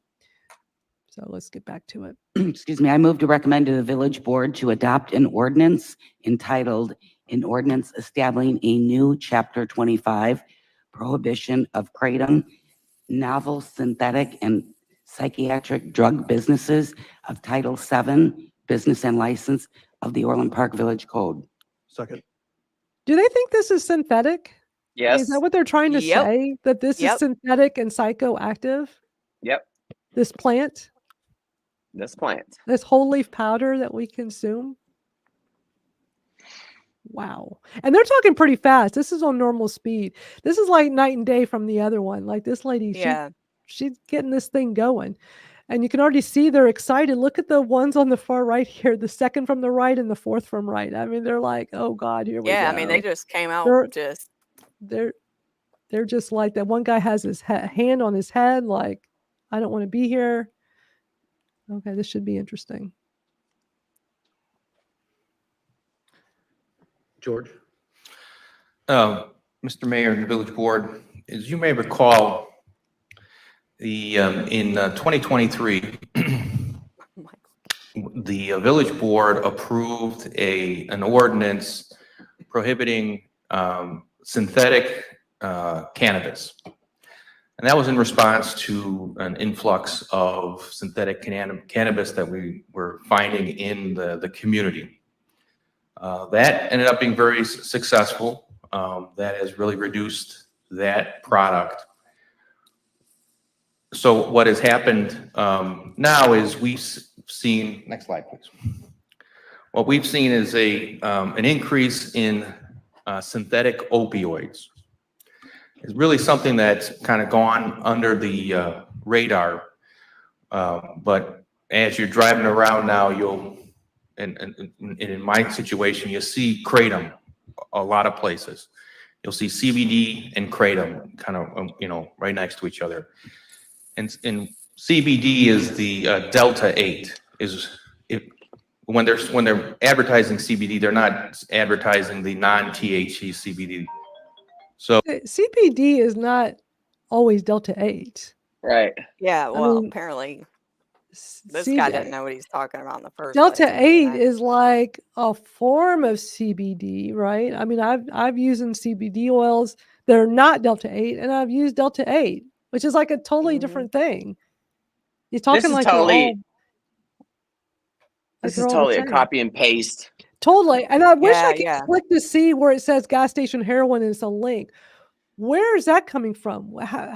Who says Kratom is gas? I mean, I know we hear a lot of false information referring to it as gas station heroin. I want to know what's his source. Where does that go to? Is there a way we can get this PowerPoint? Do we know? I don't know. And then, that right there, hundreds died using Kratom in Florida. That's got to be the Tampa Bay Times BS. Yep. Oh, yeah, definitely. Definitely.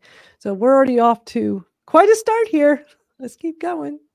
So Kratom is a tropical leaf native to Southeast Asia, and it's totally unregulated. States have tried to regulate it, or there have been attempts to regulate it. The FDA is currently in the process of trying to get it banned. No. But No. it's a synthetic opioid. No. No. No. Nope. No. All of it, no. See what I'm saying? This dude's an idiot. With Fat all the Michael no's, Keaton. it makes me think of that TikTok comment when you're like we did the who. Yeah. You did the how. All the emojis because we all were like, who? Now we're all doing no. It's like, no. You can't help but yell at your screen when you watch these. Am I Oh my right? gosh. You should have. I mean, me and Jennifer were together watching it together in the group chat along with John Griggs. And yeah, you should have heard us I behind the was scenes like what right we were actually behind y'all. saying. I was right behind y'all. I missed the start of y'all watching it, and then I caught up. And being that I have YouTube Premium, when there's a live stream, you can actually back up. So I think it was already a ways in. So I backed up and went to the beginning, and I'm sitting there on my laptop trying to eat dinner, and I'm just yelling at the computer. Yeah. I was so pissed off. This one is this one's hard to watch because so much misinformation. All right. Last year, the state of Florida, not the state of Florida, the Tampa newspaper conducted a very comprehensive review of this, and they found that hundreds have died using Kratom in Florida. No. Who? Who? So next slide. Similar to what we did with the synthetic cannabis, this ordinance would ban synthetic opioids. Which Kratom is not.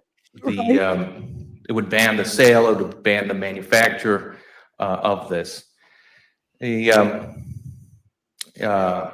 And our ordinance is going to try to stay ahead of. Look at that one, number 3. Village staff has become aware that businesses have shifted to sell products mimicking psychoactive and opioid substances. I mean, they're talking about T and Neptune right there. Exactly. Right. Yeah, not Kratom, but how is their staff aware? Are they going in undercover to smoke Yeah, shops? how do? Because that's what I find interesting. Village staff has become aware. They got emails. Shouldn't it be a concern if the police are aware and dealing with this every single day? Exactly. Not right. Oh, you'll hear them. Okay. The changes. 10 years ago, they were bath salts. They were advertised as weight loss products, and so the chemistry has changed. It shifted to where they try to stay ahead with loopholes. So our ordinance is very comprehensive. Anne from KTJ did a very good job putting that together, we used an example from the city of San Diego, who put in place an ordinance many years ago. So if the board approves. And let's stop for a moment because we've covered that here with podcasts from Etha Botanicals, their Live Fully with Kratom, where they're based in San Diego area, and they talked about the reason why Kratom got banned in San Diego, California, is because when they were going after bath salts, Kratom was on the shelf right next to the bath salts. So that it was lumped in to all of that at the time. And that's why it got banned in that particular city.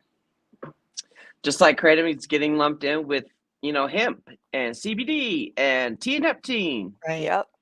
Yeah. But for them to reference San Diego, this is in Illinois. This is Orland Park, Illinois, a suburb of Chicago. And they're referencing San Diego where it was banned because of the whole bath salt thing. I find that quite interesting when they threw in San Diego. You rarely hear them say San Diego in Right. Yeah. It's like, it'd be one thing if this was like the Newport Beach, like, okay, not too far from them, near a nearby community, but to talk about a community many states away. Across the damn country. Yeah, Right. they're just trying to like, oh, well, they banned it here. Anyway, I just had to jump in on that one. This ordinance, then we would get information out to convenience stores, gas stations, which is where these are sold unregulated, and to a potential manufacturing facility that we have in Orland Park of this product. Next slide. So that is what I have. Ann, do you want to add anything? The purpose of the ordinance is to try to stay ahead of designer drugs where chemical compounds are synthesized to be just slightly different enough to fall into a gray area or a loophole in emerging law. We saw that same thing with cannabinoids where THC would be acted upon with synthetic processes to become just different enough to be not considered cannabis, or they'd use THCA or THCO. Similarly, Kratom and some of these other novel psychoactive drugs are being potentially synthesized in order to stay ahead of the law. And what we're trying to do is trying to cast a wide net to cover all of these synthetic processes to make sure that we don't have any of these psychoactive, intoxicating substances being manufactured, distributed, or sold within the village. I mean, the manufacturing itself is another risk because you'd have chemical processes occurring to act to create these substances, and that is basically unregulated and could also. When I heard that the first time, it's like, so what, she thinks it's like a meth lab that's going to blow up? Right. Because they think this is a designer drug. It's not a designer drug. Oh my God.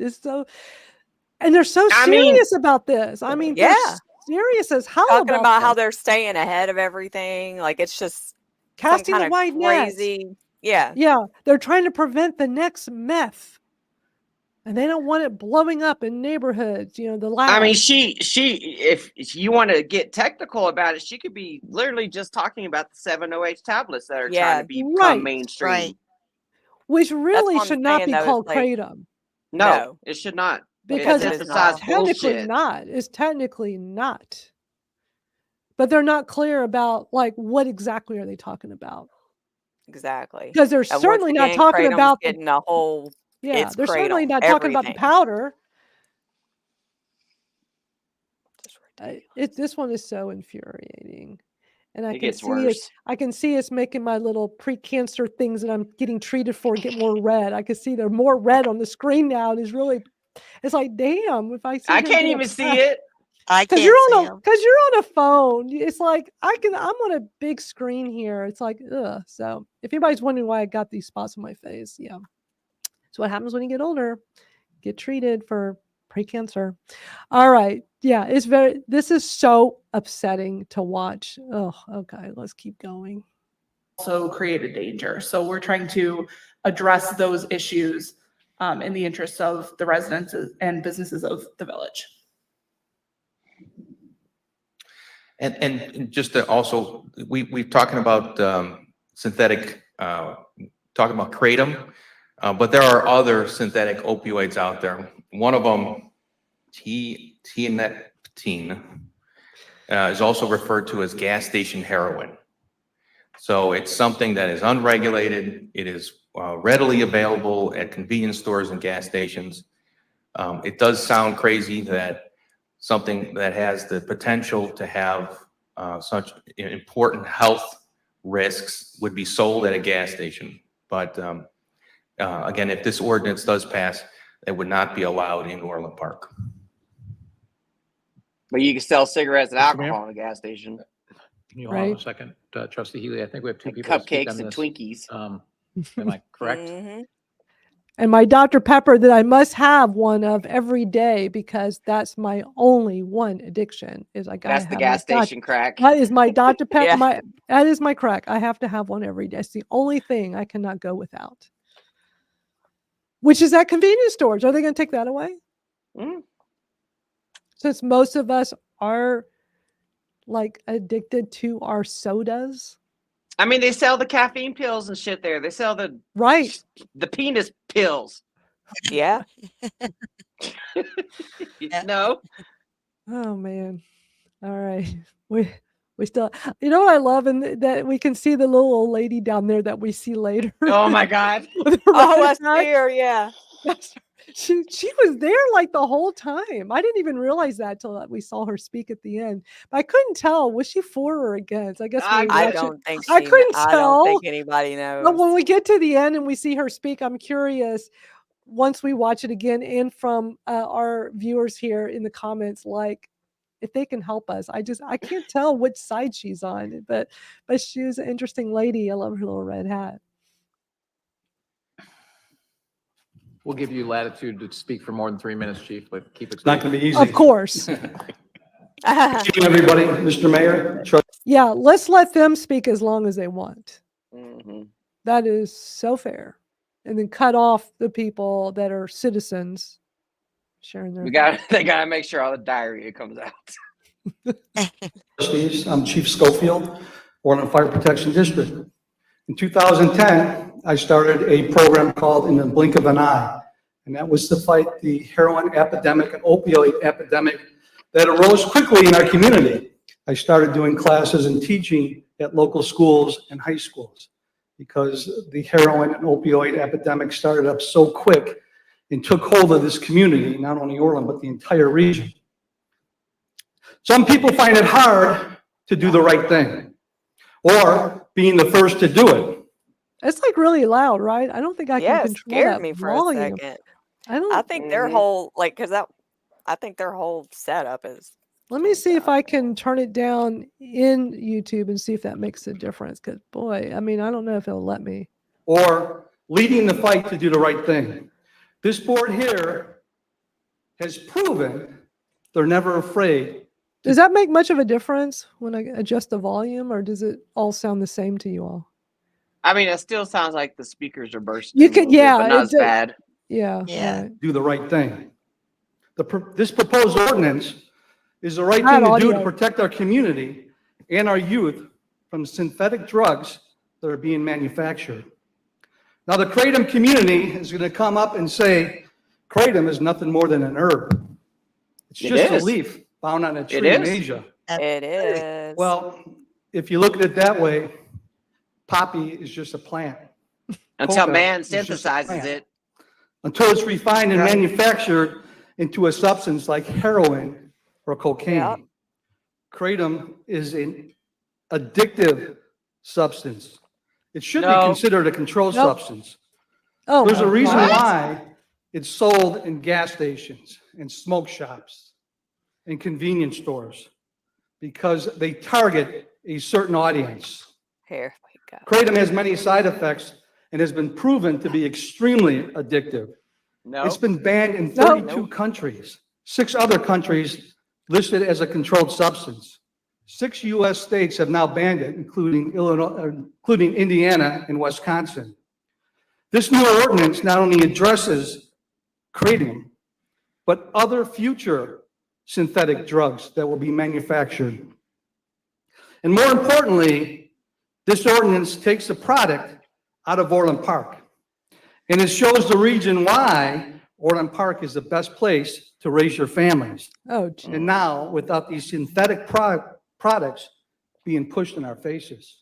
I have with me retired police chief. How is it pushed in their faces? They don't even know what it is. Most times they're all learning about it for the first time in these types of meetings and they're Googling it. Right. Exactly. What part of the leaf is synthetic? No part. None. He's like, you know, they target this specific audience in gas stations. Like, what?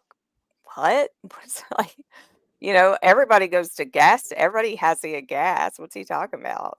Right. Like, It's oh, weird. damn, you know, drug users can't get clean with kratom because damn them, they're not going to my recovery center. Or damn, chronic pain patients can't find relief from a leaf. Because they're not going to the pharmacy and doctor. Yeah. It does seem like these police chiefs are all getting the memo. You know, Yeah. some memos Yeah, being yeah. passed around. And to have 2 of these types of meetings happen on the same day in 2 different suburbs of Chicago, I mean, that says a lot. Yeah. Yeah. It's like, who's investigating? Like, are there any journalists out there that investigate stuff like this? I mean, it's so obvious to us. Yeah. Right. All right. We're watching this at normal speed because they're all talking quite fast. I sure wish that Yeah, other they're one just they talk. really, I mean, They're like they got out here just pissed. Yeah. Like they just, you know, calm down, dude. I know. They are. They're very wound up in this meeting. And they have the PowerPoint. Chief John Roberts. John has led the fight against opioids since 2009. Look at that Nobody's been comment. more proactive in the state of Illinois than Chief Roberts. John, would you like to say Oh, that's You the gotta best wait. comment of the day so far. You gotta wait, Craig. Craig, that is the best. There's always somebody that has like the best comment of the day. That's the best one so far. So just had to say that. Oh, you should have been in our I chat. respect and support this man just like he has me since I lost my son Billy at the age of This is the fire 19 in chief, right? neighboring Homer Glen. And thank you, Chief. Yeah, something I made a lieutenant. pledge.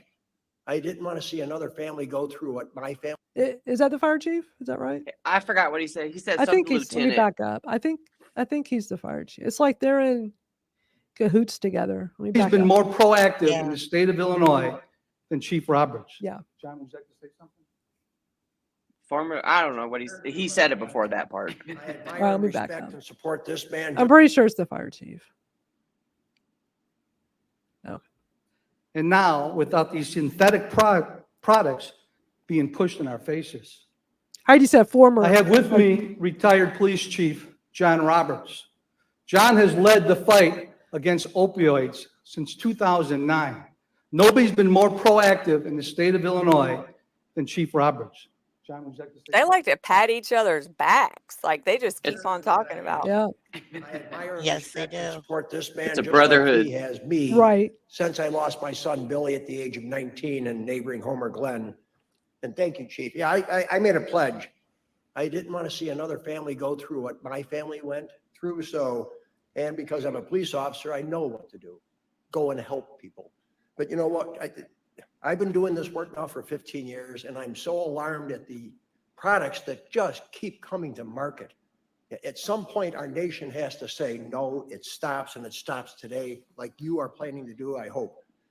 Yeah, I tell people all the time that we've lost the last 3 years, 100,000 people to drug overdoses. 70% of those are fentanyl, but you know, the sad part Illicit. is there's another 20 to 25 And million Kratom would help people that. in our nation right now who have a Mhm. substance use disorder that is so bad they require professional treatment.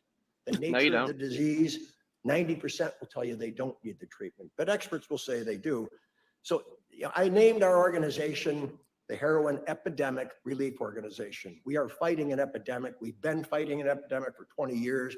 I thought after fighting a pandemic, we would do better, but I beg you to please approve this ordinance and be a leader and show other communities. And that's what the Hero does. I was at Lewis University early today. I'll go anywhere to fight this fight. I know what it's like to lose somebody that you love because they were led astray.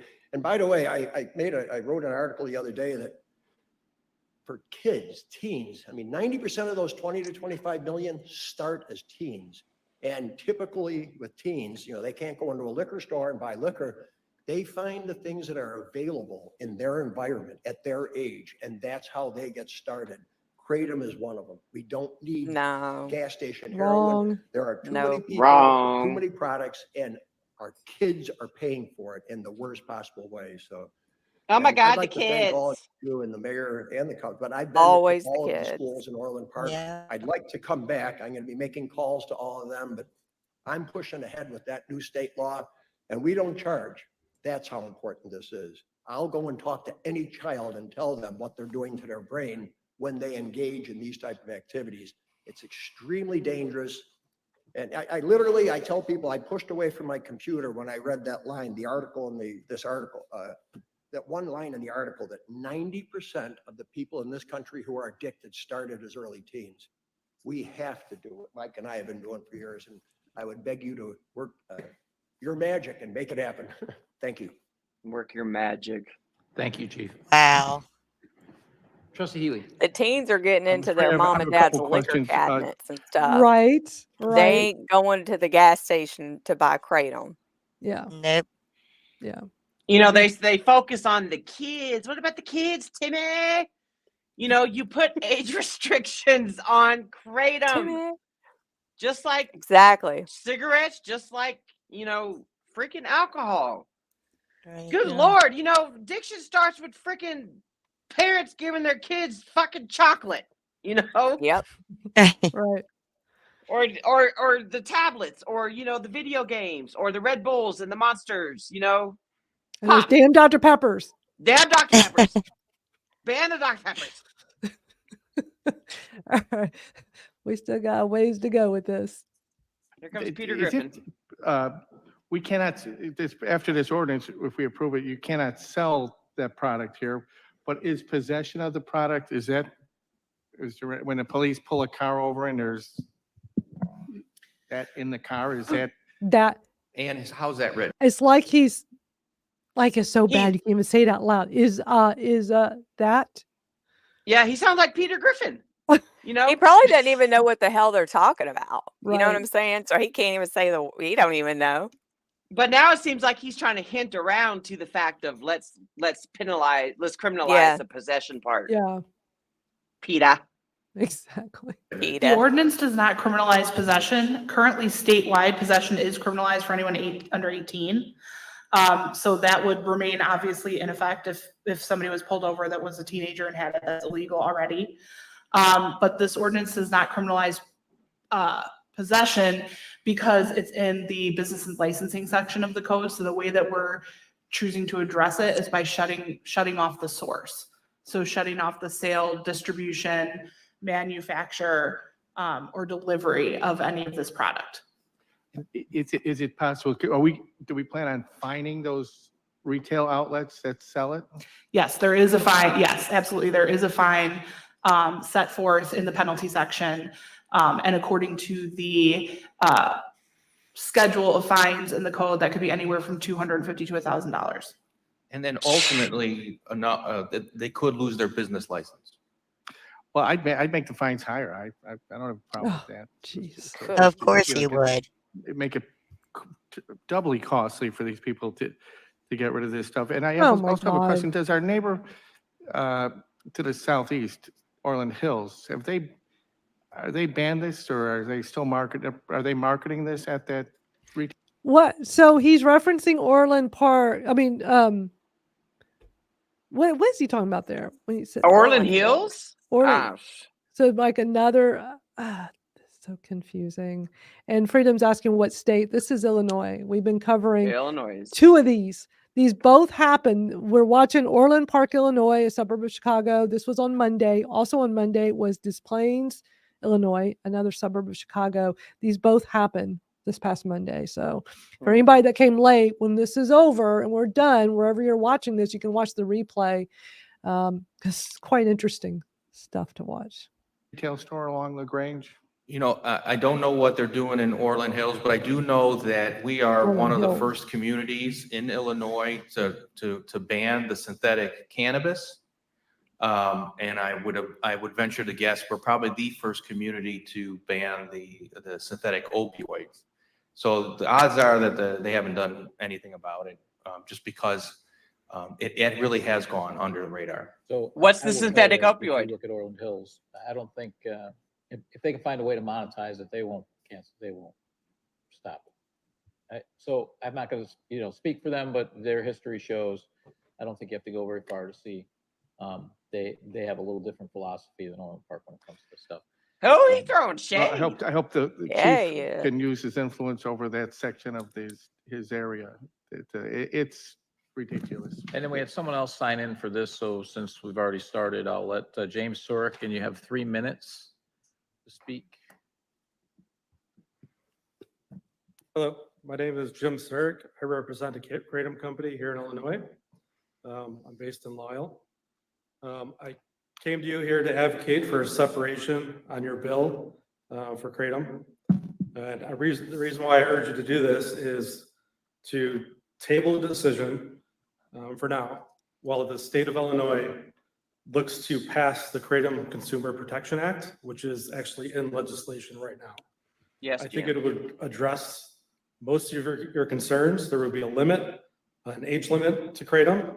There will be a way to hold manufacturers accountable to Kratom, but to blanket ban it without understanding how the herb works, I think it's a mistake.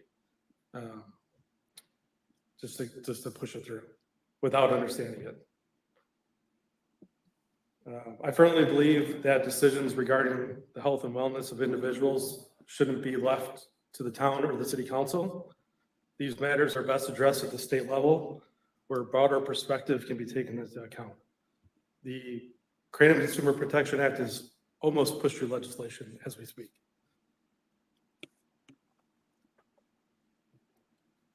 Any questions?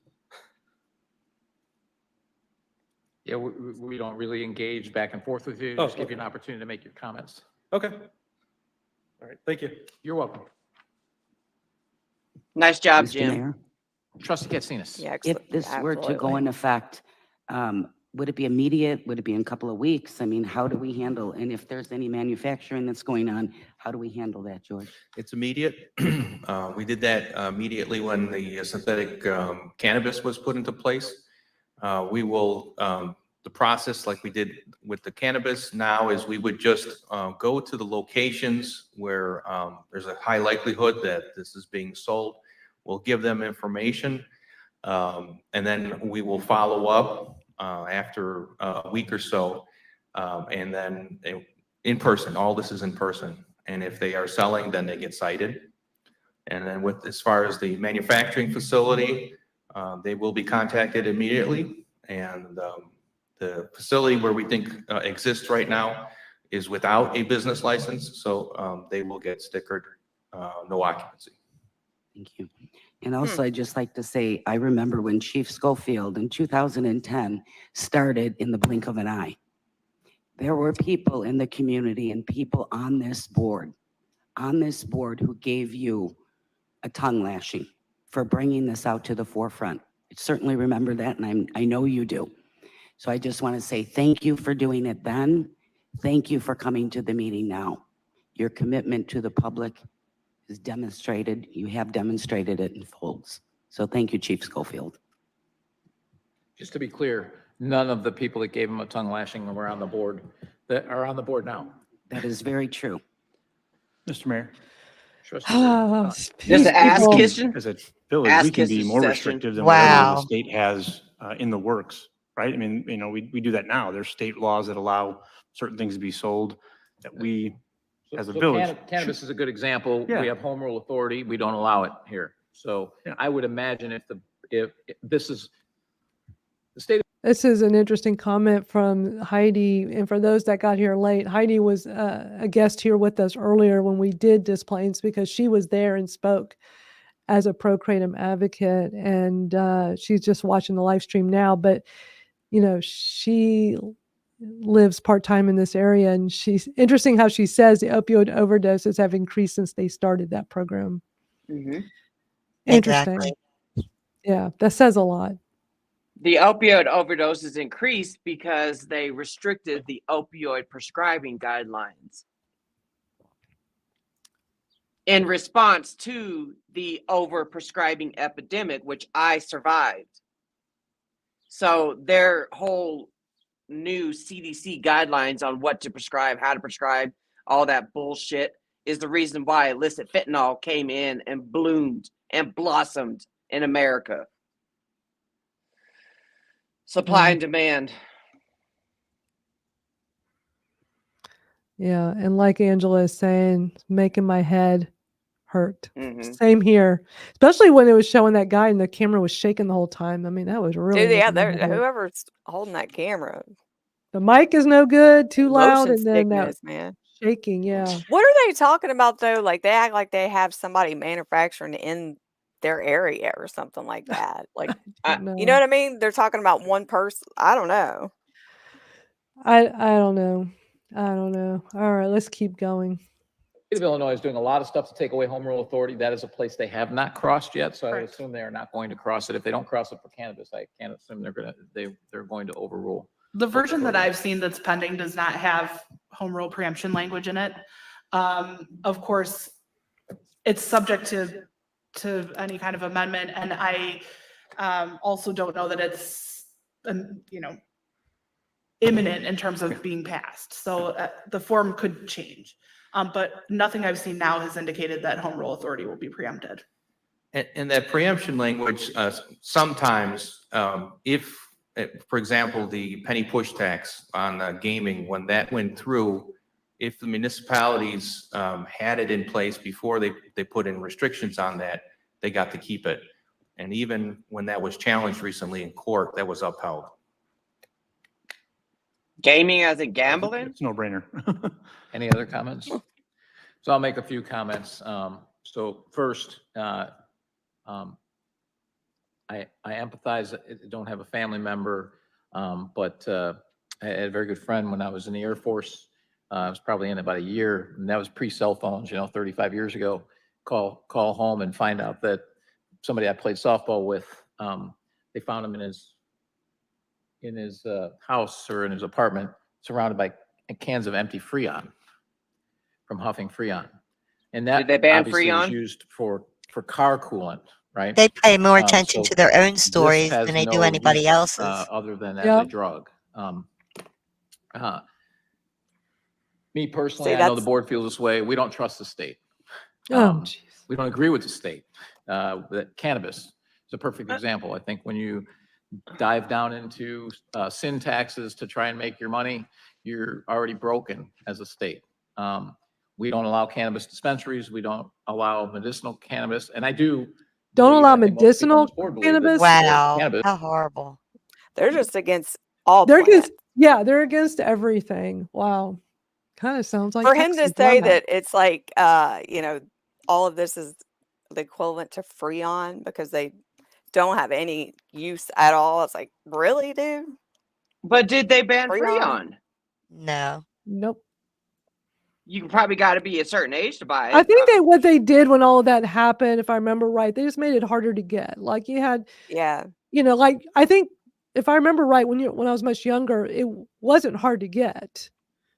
And I think when all of that had happened, then they just like really the people that have access are the people that are coming to like fix your AC or whatever that needs Freon. And have to have Or your license car. to get bigger cans, I think. Yeah.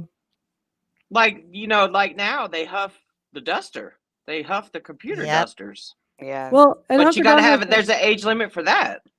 Yeah, Hunker Down has a great comment. Huffing Freon is a big difference between weed and. That's exactly. Exactly. Carrie's here. Hey, Carrie, we're all wearing our shirts. Look. Hey, Carrie. Kratom Gals. Carrie from Miss T's Got my new Market. one. Misty's cousin. Thank you for getting all those shipped out to us. We love our new shirts.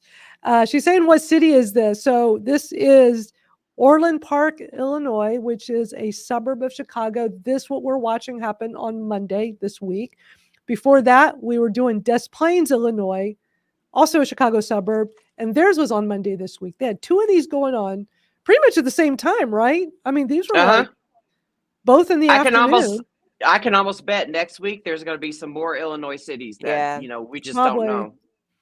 Probably. And John says this suburban area of Chicago has a huge amount of fentanyl deaths. Yeah, not surprised. Bathroom break. Well, somebody has to stay. I'll stay. I'm good. I'll We'll be wait back. for Misty to come back. We'll do some more comments. Kathy says no Freon has existed back change due to EPA issues. Okay, good to know. Also, we'll wait till Misty comes back. Kathy had a good question from earlier about, I'll put it up real quick. She said, earlier they had contradicted themselves statewide, can't sell to under 18. So how are teens buying it? Because I did hear that attorney said it is criminalized under 18. Yeah. Which I don't know. Found that one to be quite interesting. Like, are they criminalizing that? And how are they getting it? So and Craig says anything that helps and makes your life worth living is banned. Yeah. Can't wait for the 12-mile wide asteroid to make contact with Orland Park. Oh, you always have the best comments, Craig. I know Misty's gonna love that one when she comes back. Yeah, these committee meetings typically have no notice. We all found out about this the day of. Heidi, who was here earlier, she's here live in the comments, but she came on and spoke with us earlier. Her sister and her mother drove out to speak at Des Plaines. So as soon as this broadcast is over, you can go watch the replay and watch what we were watching with Heidi's commentary because she was there. And one of the disturbing things she told us was that when she was up on the podium speaking in front of that committee, that the chief of police and the fire chief were laughing, which is ridiculous. Misty, while you stepped away, Kathy had brought up a good point earlier that they were contradicting themselves, saying the statewide can't sell to under 18. So how are teens buying it? Do you have any thoughts on that? Unless they getting in there. I have no idea. Parents need to parent their kids. If a Kratom consumer, you got kids in the house, you need to lock your stuff up like you would your weed and alcohol. Right. Or your prescription pills. And oh my God. You missed yet another one of Craig's great comments. I have to bring this one back for you. You're going to love this one at the end there. Anything that helps and makes your life worth living is banned. Can't wait for the 12 wide asteroid to make contact with Orland Park. Well, And then Heidi makes another great point. They aren't dying from Kratom, so how does that help? Exactly. Right.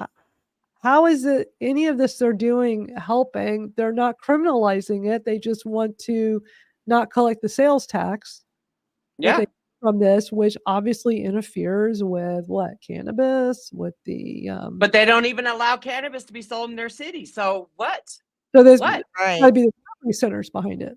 It's got to be the recovery center. And that dude says he runs something called In the Blink of an Eye. Right. And then the other guy runs something else as well. So we need to check them. Yeah, they somebody needs to be checking them out. We need to get to the bottom of it. This is just John says that saying hey to all of us. He says we look great today because we're wearing our Kratom Gals t-shirts and we love doing this every week. I'm so glad we do this weekly now. This has been one big experiment, the Kratom Gals. And we kind of did these live streams off and on for a while. Then we decided to do it every other Saturday. And now we're doing them every Saturday. Why not? They're fun. Kratom Gals Saturday. Right. And special events. And our cool stickers. We have t-shirts. We have stickers. Look how cool. Y'all have your stick. Look, y'all all have them. I didn't even open my bag. Yeah, open your bag. I got here, Venus. Look, I got the same one as you. Ooh, look at Isn't that that. pretty? Woo! So I you love can it. go and order. Yeah, let me bring this back up to get your t-shirts. You can get your own Kratom Gals t-shirt, kratomstoriespodcast.com/t-shirts, and get a sticker when you order. What we got going on here? And these t-shirts were designed by Jennifer. Thank you, Jennifer, for designing such a cool shirt. Yeah, Thank you. open yours up. And Venus, you're gonna open yours too? You want to both do Yeah, your and you can get them in all I different colors. I couldn't wait. I had to open mine when they came the other day. I could not wait. Woo-wee. Hold on, I'm getting it. What I told Carrie to do, I was trying to order a few shirts for myself, and I said, order one for each of the gals. And I said, pick one that's different than what they already have, but something along the style they like. Like Venus, I know you want the glittery side. Sparkly, Yeah. I love blue Sparkly. and green and blue and green. Yep. And I like the gray. I like the gray shirt. And then I got a black one. And oh, look at that. Ooh. Pretty. Very nice, Misty. And I like the surprises. She used my favorite vinyl. I love this lettering that's on here. That's my favorite vinyl. Nice. These are all so cute. So if you want your own Kratom, if you want to be like one of us, the Kratom Gals, and I guess we need to get some Kratom guys, Kratom dudes. We need something for the guys. Yeah. Although y'all can wear a Kratom Gals t-shirt. I think that'd actually be kind of Nothing cool. wrong with that. But I'm sure we could get one made up that says the Kratom. What do you think? Dudes or guys or I don't know. We'll have to do like a vote. One of the stickers says Kratom Thumper. That's a great. response to one of my video replies I did to some jackass on TikTok. I love it. Yeah, mine are all just different colors. I got this one. I like this one a lot. And I got I this love one. the Justice for Marshall Price. Oh, nice. Oh, nice. I like that. Very nice. And Carrie can design these however you want. You can pick whatever color shirt. I'm really picky. I like thin shirts that are very, very soft. And she actually used a brand I really like that she put these on. It's like, I actually love this particular brand. So, yeah, she can like work with you. So go to kratomstoriespodcast.com/t-shirts with an S on the end. And Carrie will create whatever you want. Fuck you, FDA. Oh, that's a good one. FDA approved. I like that one. I love it. That is awesome. I realize I'm not keeping up with the comments. Let's see what else. Angel says she's glad we're doing these weekly, and she likes that we've got stickers. Heidi was wearing her shirt earlier when she was here. She loves her shirt. Angela loves the glitter. Oh, I gotta be blinged out. Carrie wants to know which one you like best. Which one? What? Stickers? I know I wasn't paying attention when these were coming in. Yeah, let us know, Carrie, the stickers or shirts or what. Oh, here's a good one. Kratom G's. That's a good one. Yeah. That'd be Kratom girls and Kratom guys. Angel says, yeah, we need it for the guys. Okay. Craig says, please, Kratom guys. The Kratom guys? Yeah. Maybe Jennifer can create. Okay. Carrie says it's the Kratom gal stickers. I'll tell you what, my two favorite are these two color combinations. Yeah. This one is really unique, these colors, and I like this one a lot. This one's okay. It's dark. I think the black is a little dark, but it's still very cool. I like them all. But I don't know. I think colors. I think it looks good with the white text with these. Very cool. Very cool stickers. Great color combination for sure. They really stand out. They do. Yeah, that one really, that color combination, because Venus, where you're sitting, is like way back, and it really, really stands out. Carrie says she likes the white too. Yeah, the white, I think the white text just looks really good on the sticker like that. Let's see. Craig says, haven't these lawn makers noticed that the advocates who are consuming Kratom are cool, calm, and collect? Hello. Yeah. Yes. They claim we it are. causes psychosis, which is a crock. of shit. I They'd be seeing mean, a lot more violence if that was true. right, That it caused that. It's like right. psychosis. Kratom allows us to like have quality of life for those of us that suffer from chronic pain, especially those of us that have like severe chronic pain. I had made a video this morning. We'll have a small little private group that I'm coaching people that are new to Kratom that suffer from chronic pain like myself. And I was making a video. One of our gals was trying day one of her Kratom journey today and made a video for us in the group. And so I made a video back because I'm watching it. I'm about to take my Kratom. So I thought, you know what, I'll put the camera on and talk while I'm taking my Kratom. And yeah, I mean, one of the things I pointed out is about how my degenerative disc disease in my neck and back is so severe. And, you know, also some scoliosis, some stenosis. It's like everything. And the amazing pain relief I get from being able to consume this plant 1,000,000 times better than when I was taking opioids. And I'm not against opioids. They have their place. They help millions of people. It helped me when I was in pain management for 9 years and took them every day. I just didn't know there was something that worked better for me. I had no idea until Right. I lost access, which is happening every day to people, which is so sad. And then I lose my access. No other doctor will take me on because my MME was too high and they don't like it and they don't want to be caught prescribing a lot. And I discovered Kratom thinking there's no way this is going to work. And not only did it work for my pain, it works so much better. I'm just still in shock every day. 5 years later, taking it every day, and I'm still in shock. Yeah. It's like a Amazing. I don't know, it's like a clean pain relief. Yes. You know, That's a there's good way of putting Yeah. it. there's Yep. no head high, there's no fogginess, there's no drowsiness, there's nothing like it's like a clean pain relief. It's like the pain just goes away. Yeah. Yeah. Yeah. And And you It's don't even really amazing. notice it. You can just get up and, you know, it's just like slowly you just start getting up and it's like it wasn't even there until it starts coming back. Then you just Yeah. drink it again.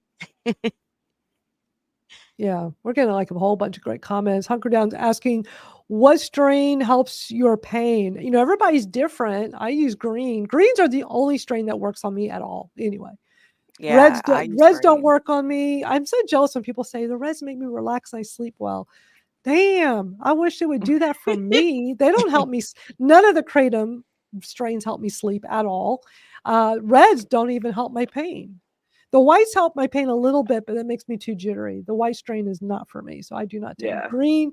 Green for me all the way. And interesting with me personally, I find that if it's like the super green or like green elephant, those usually work better on me than just any of the other greens. It's just listening to your body and experimenting and figuring it out. Misty, which strain works best for you?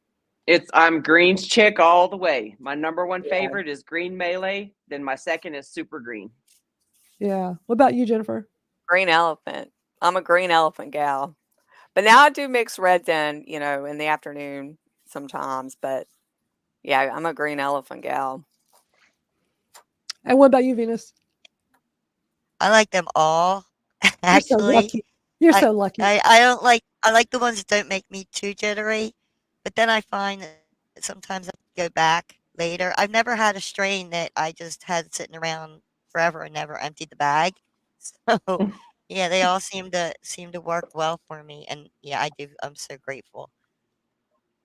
Greg says he can't believe his red kratom took care of gallbladder pain, which would have made anyone buckle to their knees. It's an amazing miracle plant. A lot of people love that red strain and that it helps them for their pain.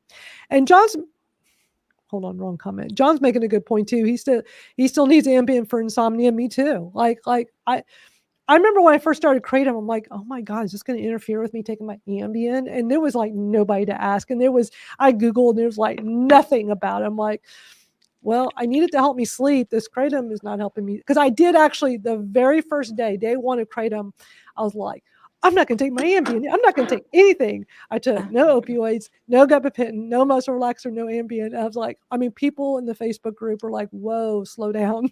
Because I was so gung-ho and excited on day one. And yeah, I didn't sleep at all that first night because, Ambien something I need to take to help. And day 2, I'm like, all right, I'm going to take my Ambien. And I've taken it ever since. I have no issues with it at all. But not to say that somebody else, it might not work for them. And everybody needs to understand this plant affects everybody differently. And so you need to be very aware of how it affects you. And just a reminder that when we host this live stream every week is presented solely for educational purposes. None of us here are medical professionals. None of this is to be a substitute for the advice of a physician or other medical professional. However, I've yet to come across one person in the medical profession that I've sat down and talked to for anything medical for myself that already knew about kratom. I'm the one educating them all. It's nice meeting people like Heidi and John and others who are in the medical profession that know about it and consume it.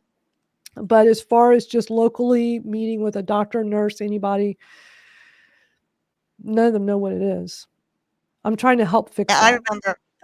I remember after my adhesion surgery, right after I found kratom, I had somebody bring in green Vietnam for me. I had a little bag of green Vietnam and I had them stop my IV and I drank that and the green Vietnam worked better than the lauded or morphine, whatever they were giving me. I think it was the lauded in my IV. And it was scary because I knew they weren't going to give me my IV back if it didn't work, you know?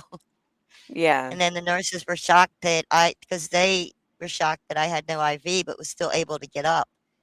And then when I told the doctor, because when I first went in, I was telling him how anxious I was and I was trying to figure out why. And I was like, oh yeah, I don't have my kratom in here. And he was like, it can't be because of kratom. I don't know if he knew what it was or not.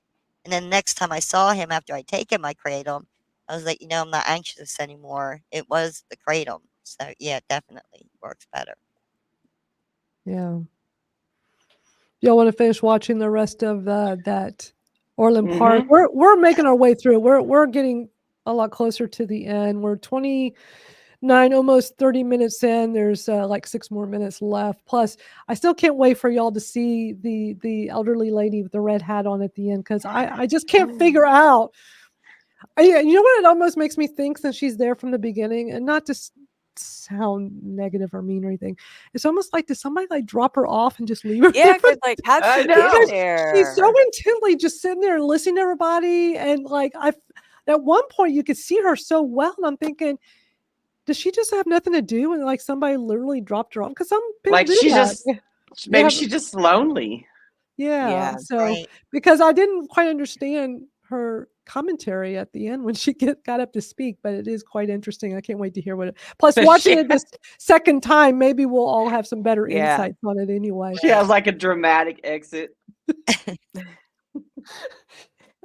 You know what? I have a thought. So you know how we've been ending this with Molecule Molly, which we're all tired of. You already know where I'm going. We're all tired of. Misty has a great way for us to end it for because we need something different, but we might have to do something with that. The folks watching have no idea what we're talking about, but you will. They'll see. They'll see soon enough. Oh man. Okay, we're back to it being a comedy show. I've kind of missed this because we've kind of gotten over the Molecule Molly. Like it wasn't as funny these last few times, but I mean, serious, like you would think, like her wheelchair, you would think they have a little beeper, the beep beep beep when she does her exit. You're making me cry laugh. Okay. All right, let's go watch this. I gotta wipe my eyes. This Okay. has some medicinal benefits, but if they were interested in medicinal benefits, it would have been through pharmacies like every other medicine. The reason they set it up as separate standalone is because the goal was always to broaden the industry and get it out to the public and target children. It was always that. Oh my And that's where we're at goodness.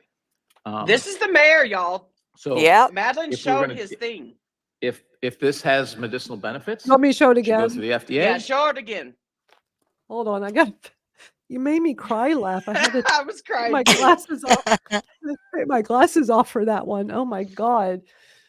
Okay, I gotta switch screens. So give me a moment here to switch over. But yeah, for those that He is such a hypocrite. Yeah, for those that have arrived late and didn't see this part, let me bring it back up. That's the only thing with StreamYard here. If I want to switch screens, I have to actually close out and open a whole different thing. Okay, so before we started this Orland Park video we're watching, the mayor, the one that we were just seeing on the screen, Misty pointed out his Facebook to me. It's kind of small. If you're watching this on the phone, I know this is really small. His bio says, Keith Picow puts people over politics as the mayor of Orland Park. And then let's come over here to his post at the top. Proud of the village board joining me in leading on this issue and taking action that will protect our children. That's how I feel about that. My Dr. Pepper burp that children get every single day from the corner store. Oh my God. So that kind of just adds some extra context for some of y'all that weren't here from the beginning. So this guy on the screen, that's the mayor. All right, let's go back to it. Figure out what it's good for, and it should be sold through pharmacies like anything else. Oh Not my through gas God. stations. That's usually a pretty good indicator, and other locations. I'm glad we're staying ahead of this because we need to be ahead. Not only knows the opioid crisis, we're not ahead of it. We know there's hundreds of thousands of people dying coming across the border. We do not need another synthetic, and there'll be another one after that, and there'll be another one after that because they just keep staying ahead of the law. This is the same thing we saw with cannabis laws. So, I mean, here's a really good example. Anyone not think there's a problem with oxycodone? And that actually goes through pharmacies and by and large has doctors that prescribe it right? But we still have a problem because not every doctor follows that. So we're going to allow, instead of letting doctors do this, and we still have a problem when we have doctors involved in it, we're going to allow the mobile station and BP and Circle K to sell it? I don't think so. So we need to stay on top of this. At the end of the day, this is being sold to kids. Just like No, it's not. that's what's happening. Stop with the kids shit. I don't know one kid that uses Kratom. Why are you lying? What parent went up there Yeah. and said, "Oh my God, my kid is getting on some Kratom. Yeah. He's staying Right. up 12 hours a night playing his video games, and he's actually addicted to them." Where are they getting this information from to make that kind of statement? Where is that coming from? I don't know. Like, You're making I have this shit no up. idea. I've never heard it from anyone other than them. Oh my gosh. And he's just pissed about it for no Yeah. reason. And why is he wearing a cop shirt? You know, Yeah. John Right. pointed that out in the group, in the chat. Right. He's like, "What? Why is he wearing a cop shirt with the emblem? Like Right. what?" Yeah. And Hunker Down says, I petition to ban Keith. Yeah. Mayor Yeah. Yeah. Freaking hypocrite. ban. Gosh. But what is this thing with I mean, it's just spreading lies and misinformation to scare everybody. Yep. It's a fear You know? tactic. Yeah. Yeah. Because Oh my that's used God, a the kids. lot. That's been used so much over the years. Protect the kids. Kids are not using this. Nobody gives two shits about the kids getting alcohol or cigarettes. They're not Right. saying anything like Right. that Right. because they don't want them to know that little Timmy is getting in mommy's liquor cabinet. Like, Yeah. oh my God. No, nobody's comparing that to that. Carrie says he's the sheriff and mayor. I don't think I don't think is he? I don't know. I wondered when I watched this because I'm like, why is he wearing a sheriff shirt? He's the mayor because that's like the sheriff badge. I'm Googling it. Do you want me to pick this back up or wait? Well, Yeah, go ahead. No, you go ahead. Yeah, his badge says Orland Park Police. I'm on a big screen. I can see it on full screen here. It says left side says Mayor Picow, other side says Orland Park Police. I don't know. Not saying that every place that does this wants to sell it to kids, but we know that that's what's happening. We also know that the places where we're having issues with this, we've had issues with all the different synthetic cannabis in the past. I mean, it's. All right, I got a new thing for us. When we have losers up here, we need to do like the L on our foreheads together. Yeah. Loser. Sorry, didn't mean He to do that. reminds me of somebody that was Loser. like the football jock or something. Jeez. Yeah. What the hell? you know, they just move from one to the next, and it'll be the next one after that. So at the end of the day, as long as I'm mayor, I think as long as you guys are on the board, we're gonna protect our kids. That's what we're gonna do. So absolutely 100%, this is a no-brainer. Call the roll. Trustee Katsinas. Aye. Damn. Trustee Compass. Aye. Trustee Healy. Aye. Trustee Reardon. Aye. Trustee Radiszewski. Aye. They're Mayor People. pissed. Yeah. Aye. They are pissed off. Non-scheduled citizens and visitors for public comment and items relevant to village business. Do we have anyone here that wants to speak to the board? Yep, there's Who one did more. not sign in? Mayor, I know I'm new here, but I thought from a couple of And hold on, I'm going to stop for because Heidi put why an do they interesting need- comment here. She says she's a retired VA nurse, and she thinks she has a very important message. Lean in and listen carefully. I mean, again, earlier, not trying to make fun of her or anything. I did not understand what she was saying when I watched this the first time. I could not understand what was her stance. So, I mean, we'll watch this and hopefully somebody can help clarify. The opiates. So can you, I can't answer that Relieve question, but what pain. this isn't. Pain So could be Hold- physical, hold- mental. Can you please hold on a second? I'm going to give you the rules because you weren't here before. So we're not engaging in a conversation back and forth. Okay, you can make your statement. He's so hostile. 3 Yeah. minutes is what you have. If you Yeah, could please that's give us your exactly name, what it if that would be very helpful for us for the record. You don't have to. It'd be great if you would. They're so hostile at that Could I meeting. continue? Yeah, you can now. Yes. All right, opium Aggressive. poppy plant, which God made as a very strong analgesic. Why do these kids or the people reach out? You should find the source. What is the pain that drives them to a proper drug compared to cannabis? Cannabis definitely is used to make fences, not to blow the mind. Ask your authorities. The police can tell when that's under cannabis. I would look to see what the people are doing here actively, causing a desire to relieve pain.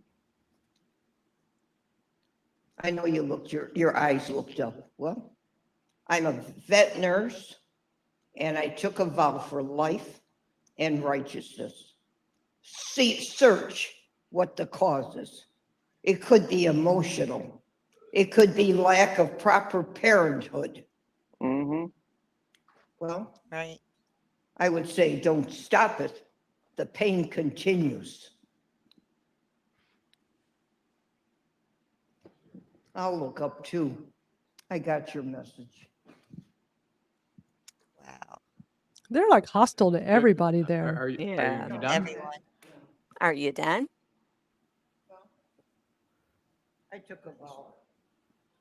Beep, beep. Is there anyone else here that would like to speak?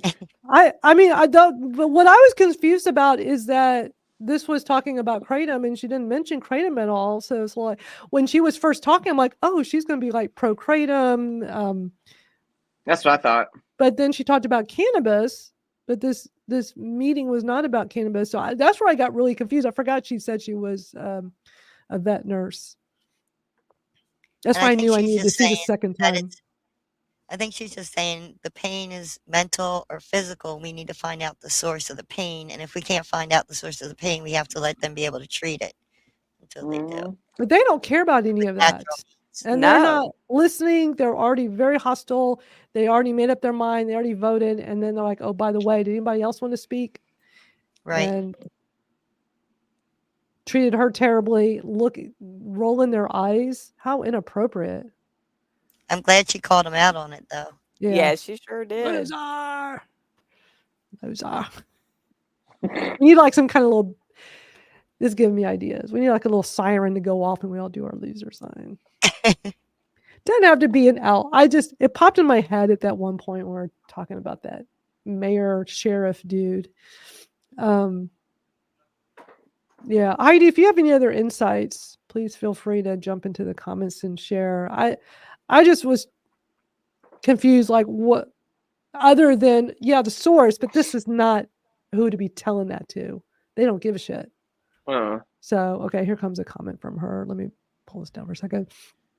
She said God made kratom for pain. She did say kratom? I didn't hear her say She said, didn't she say poppy or opioid or something? I didn't hear her say kratom. Poppy. But what she said is stop banning, right? Look at the source of people's pain. She took an oath for the truth and she's calling him out. Yeah. Yeah, but they didn't want to listen to any of that at all. Especially at the end when they were so hostile to begin with and they're all doing eyes. I mean, they were just like off the charts, like done with this, ready to move on. I mean, it's commendable for her to be there and to speak out. I just never heard her mention kratom. I think that's a big reason why they didn't care about what she had to say because it wasn't directly at what this whole discussion was about. She was like real, like super big picture. Right. Yeah, for sure. Yeah. Mhm. And Craig makes a great point. Our advocacy might as well turn to anarchy to get the message across. It shouldn't have to. Shouldn't have to. I ain't setting myself on fire. I don't know if you guys have seen that shit. Yeah. Man. What? Get out. I don't know if y'all have seen that. That's like the second time this year that I've seen somebody set themselves on fire. Yeah. Yeah. Like what? Yeah, that's crazy stuff. Heidi says that was her first statement after they talked about kratom, so I believe that that's what she meant. Yeah, that makes sense. Well, thanks for sharing, Heidi, with us. Well, let me go back to I think that was pretty much it. Let me bring the screen back up. Let me see, because we're gonna go. I mean, yeah, this was like. And then there's one more video, but it's super. So there's one more testimony. So there should be two more testimonies. It should be there's Mike. There's a little bit left of this. So let me play this, and then there's the other video. No, yeah. You already showed I love how she's still talking while she's yeah. Yeah. Yeah. You can come up and speak. Here comes Mike. Okay, that's right. And there'll be a speaker in the 8 next years video. old. I've been taking natural kratom for over 10 years. It's helped with my sleep. It's helped with my pain. It is not a synthetic drug. If people adulterate it with chemicals and whatnot, it can be a synthetic. I'm all in support for age restrictions. Heck, I'm in support of 21 and older age restrictions. So I just wanted to share my testimony. It's helped with my sleep and it's helped with my pain on and off. I'm a healthy young man. I work as an implementation specialist. I've been taking kratom on and off since 2008, and my blood work is fantastic. So I just wanted to share with you my thoughts and my experience. Thank you. Thank you for your comment. Woo, Mike. Yeah. So Now you know him? Yeah, he's in my Facebook group. So the day that Jennifer posted up about Orland Park having the hearing, he kind of freaked out. He was like, "What time?" All this stuff, and I was like, "We're watching it live right now." So he only lived like 5 minutes away, so he booked it. He went up there and showed up at the last minute. Amazing. Yeah. I think that was pretty. Let me Well, see. thank you when you watch. Yeah, and I love your testimony, Mike. It was short, sweet, to the point. You To the got in there, point. got out. Yeah. I think that's pretty much it. Let me play a little more. I think that's just Is about there anybody it. else here that wishes to speak? Okay. Mr. Chairman, Then they go. Trustee Compass. I move to adjourn the committee of the whole meeting. Second. Call the roll. Trustee Compass. Aye. Trustee Katsinas. Aye. Trustee Healy. Aye. Trustee Reardon. Aye. Trustee Radiszewski. Aye. Mayor Pico. Aye. We're adjourned. See you in 22 minutes for the board meeting. All right. And we're going to switch to the board meeting because there is one more testimony, which is just a few minutes long, and then there are less than 1 minute vote. Mm-hmm. So give me a moment to cue this up. Yeah, this was really hard to watch. And I'm actually glad that we're all watching it together. But that first time I watched it by myself, that was crazy. Some of these videos we watch, I feel like I lose a lot of brain cells afterwards. I know. It's just, oof, it's too much. But this is what happens in these city council meetings. They will, Right. they sit up there, they pretend like they think they know what the hell they're talking about, but they're just regurgitating the FDA's old propaganda bullshit. Exactly. They can legit say whatever they want to. There's no repercussions for them, flat Yep, out no lying at some of these Yep. meetings. Flat out lying at some of these meetings. Exactly. All right. So this next one is the Village of Orland Park Board of Trustees meeting. So like he was saying, this is just like minutes later. And I'm going to start with, this is about 4 minutes in, where they get one more person coming in to speak, who I think literally just drove up there and got there right in time I was surprised they actually let him speak. So let's watch. Unscheduled citizens and visitors for agenda-specific public comment. So agenda specific, we have someone here to speak on the Kratom ban. And a reminder, you have 3 minutes. The board doesn't engage you and entertain questions. You have 3 minutes to make your statement. So Daniel Peterson of New Lenox.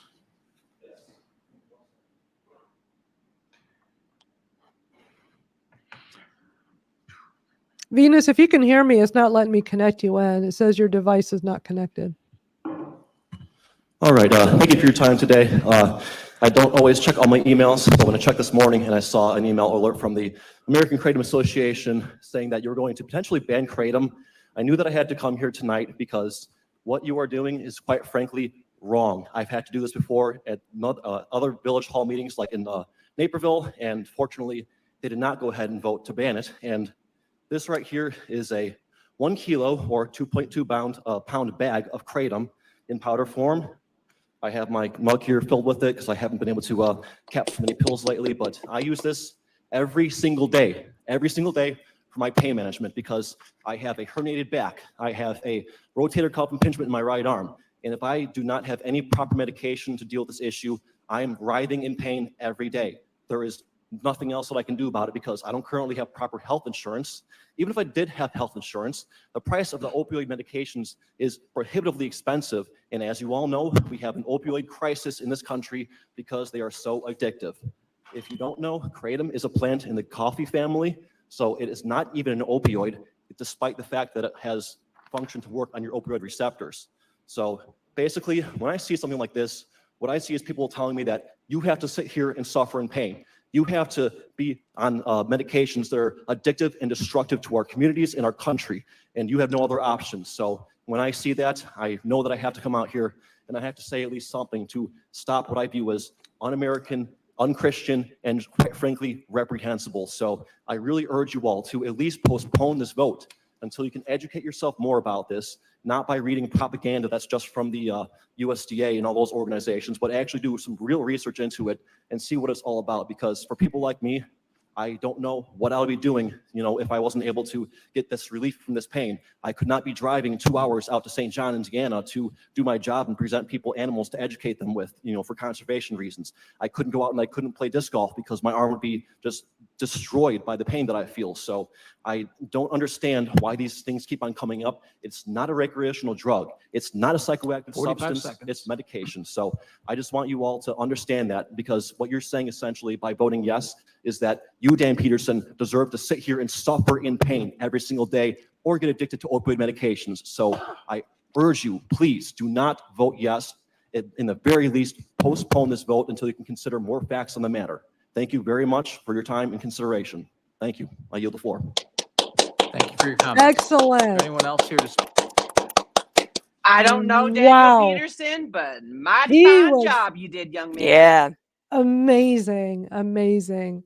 Wow. That was, that just getting up there and off the cuff, talking like that. That was, yeah, just like Craig says, that guy's my hero too. Yeah. Wow.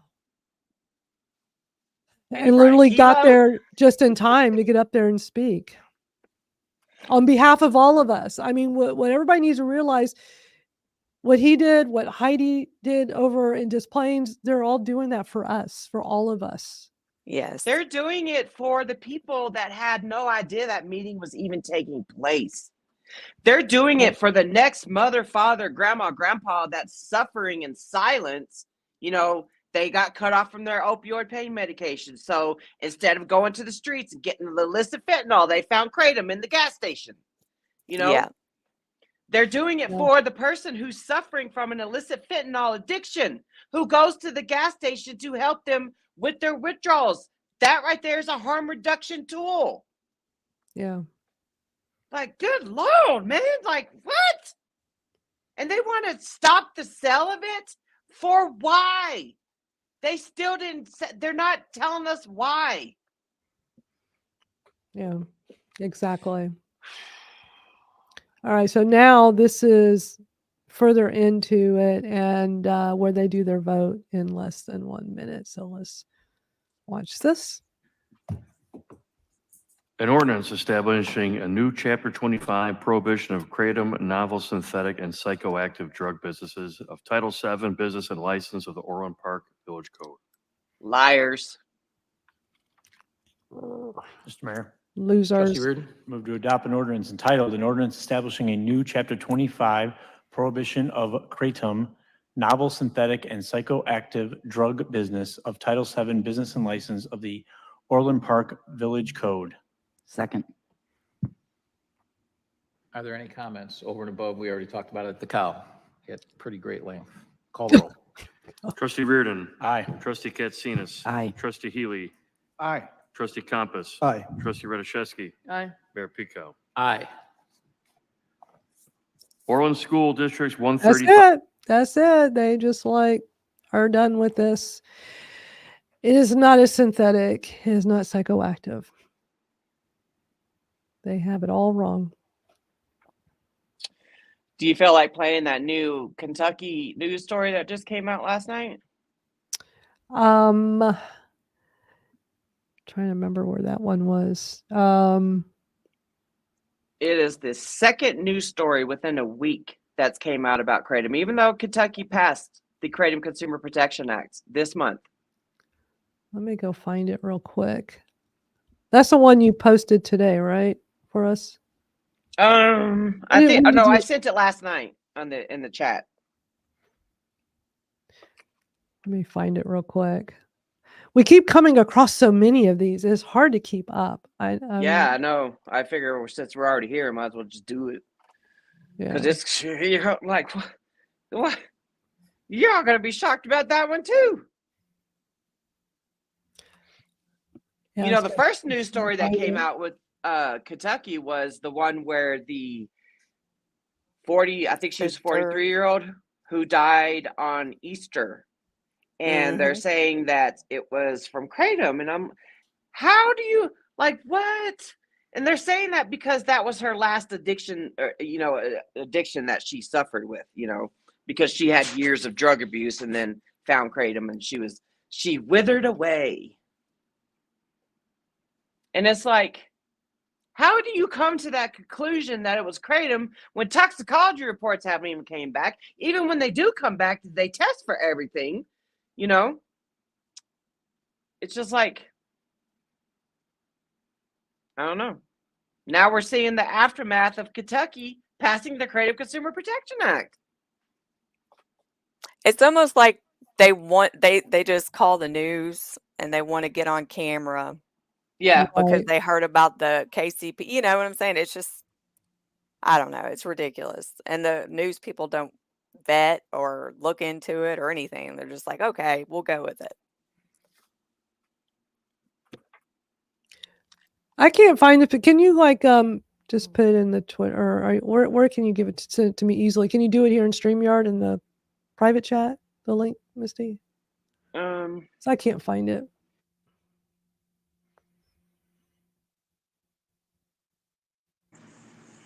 No, I can't because I'm actually on the, I'll send it back in. Well, we're already we've been going for almost 3 hours. I'm actually due for my kratom and I just a little bit. Been sitting here a long time.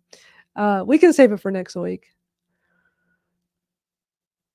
Because sadly, we still have so many of these to watch. There's just so many things to watch about Kratom. It's so sad. And there's some positive ones. There's just so many negative ones. So, well, we appreciate everybody that's here. 107 people are here live. I know people have been coming and going since we've been broadcasting 2.5 hours, or 2 hours and 45 minutes ago at the beginning. It's hard to stop these. There's just like so much to talk about. And Venus keeps trying to get back in. She's definitely having internet issues because she can't get in. I think she keeps trying. So, Misty, this was a video. Oh, you probably shared this just to me direct in Twitter. Let me go. Okay, wait, hold on. I see it. I see Kentucky, so this must be it. Yeah, this is short. It's only 1 minute and 53 seconds. I'll cue this. This is Kentucky family warns against drug kratom after loved one's sudden death on Easter. Didn't we watch this last week? This is from a week ago.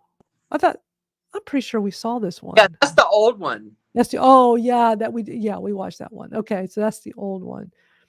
I put the new one in the Twitter chat. Where's the new? Okay. Oh, I don't think I've seen this one. Oh, this one. Yeah, now I recognize it. Okay, so this one is like a heroin, in quotes, like a heroin horror story. Kratom overdose risk on the rise in. But hold on, I gotta see if I can get to YouTube of this. And give me a minute.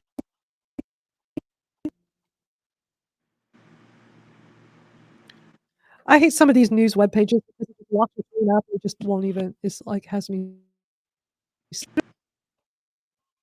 Do you know, Misty? Huh? My Bluetooth kicked me off of the thing, off of my headphones. You know these news sites. On this, I can't even get back on. I can't even get back to StreamYard here. Sometimes these news web pages have so many screws up your computer screen and it's locking. Can you all even hear me? This is locking me up. Yeah.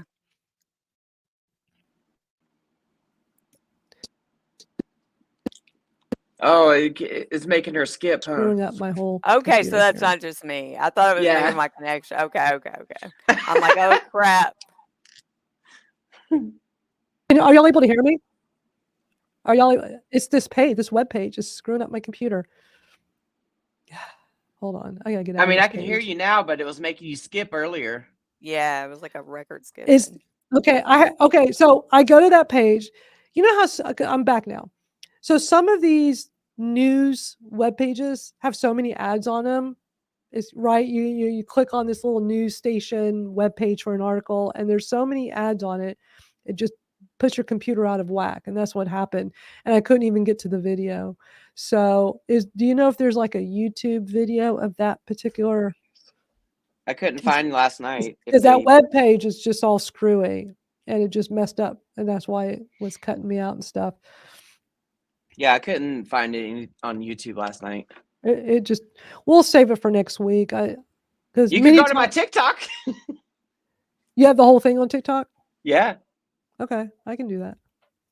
It's so much bullshit on it. It's just logging down the whole internet. I remember it now. Yeah,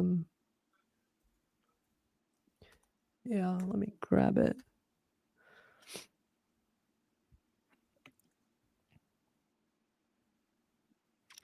Okay. Now I just got to see which one of these is it. Oh, okay, I see it. Gosh, you got 2,300 views on this, Misty. It's causing an uproar, and I love it. And then you got some people in the comments like, ban it. It's dangerous. I haven't even responded to nobody's comments today. All right, let me bring this up so we can watch together. Okay. It's just smaller on the screen when you're doing it on TikTok, but I mean, is that going to be too? I mean, it's that little bitty box. That's the only thing. I'll play it. It just might be if somebody's on their phone. You're on your phone, Misty, right? Can you Yeah. even see it? I can see it. I don't think it'll let me bring that part. I mean, I'm already full screen. It's like you can't move the comments off. All right. We'll see if we can get a bigger one for next week, but I'll go ahead and play it. Health alert. Have you heard of Kratom? Well, you can buy it at local smoke shops and convenience stores. Many medical experts warn it's dangerous and can even be deadly if you ingest it. Others claim it helps with a variety of conditions, including pain and anxiety. A new law in Kentucky requires that people be 21 to buy it and that dosing information be printed on the bottle.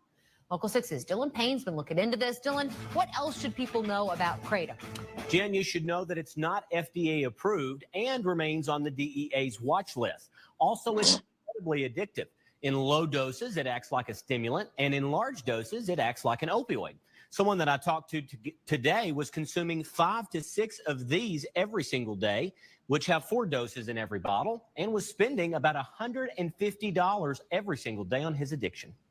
I go pop a few of these, and I end up under the bridge. What is the suggested, recommended, safe, healthy starting Oh.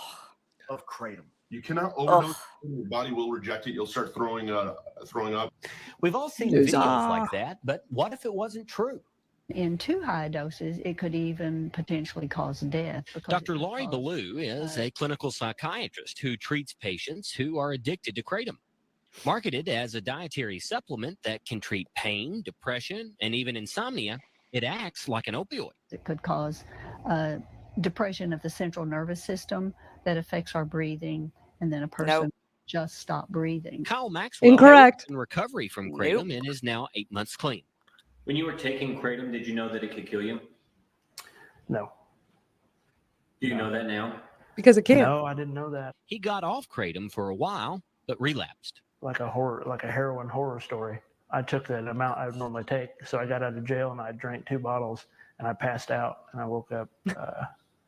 2 bottles of later, extracts. But I cracked my head and. I'm sure it has something else in it. So, but I didn't know it could kill me. No. He says being clean now is like a new kind of freedom. Just being off Kratom is one thing, but working a program and being at the place I've been at, a dramatic difference. I never thought that I would be able to handle situations the way I'm able to handle them today. Now, Dr. Ballou says that Kratom does respond to Narcan, but not the same way as Not opioids. true. Someone experiencing an overdose will need Narcan as well. We as can debunk that. Seizure medications We and already possibly have. an antipsychotic. And they may need to be monitored in the hospital for up to 48 hours. Jen? Dylan, thank you. Kentucky Governor Andy Beshear officially signed those new Kratom regulations into law this month. Mm-hmm. The fact that that woman was a doctor and was sitting up there saying that Kratom can suppress your breathing. No. Kratom does not touch the respiratory depression part. Yeah, we were in the room with the scientists, the experts in Washington, D.C. on Capitol Hill talking about that. And there's video of that, which we have shown here to disprove when we see stuff like that. Just And like that Narcan. Narcan will not work it. We've shown proof that that does not work with Kratom, because Kratom is not a true opioid in that sense, where you need Narcan. I mean, congratulations on the guy, working a program to beat his addiction. But hey, I didn't have to go to no program to work my addiction. And that's okay. Yeah, it's totally fine. It's totally okay. But you don't see me over here slamming back bottles of extracts like you would a damn alcohol shot. Yep. Whose fault is it that you didn't read the labeling? Right. Yeah, that it was probably 3 servings or 5 servings for that little tiny bottle.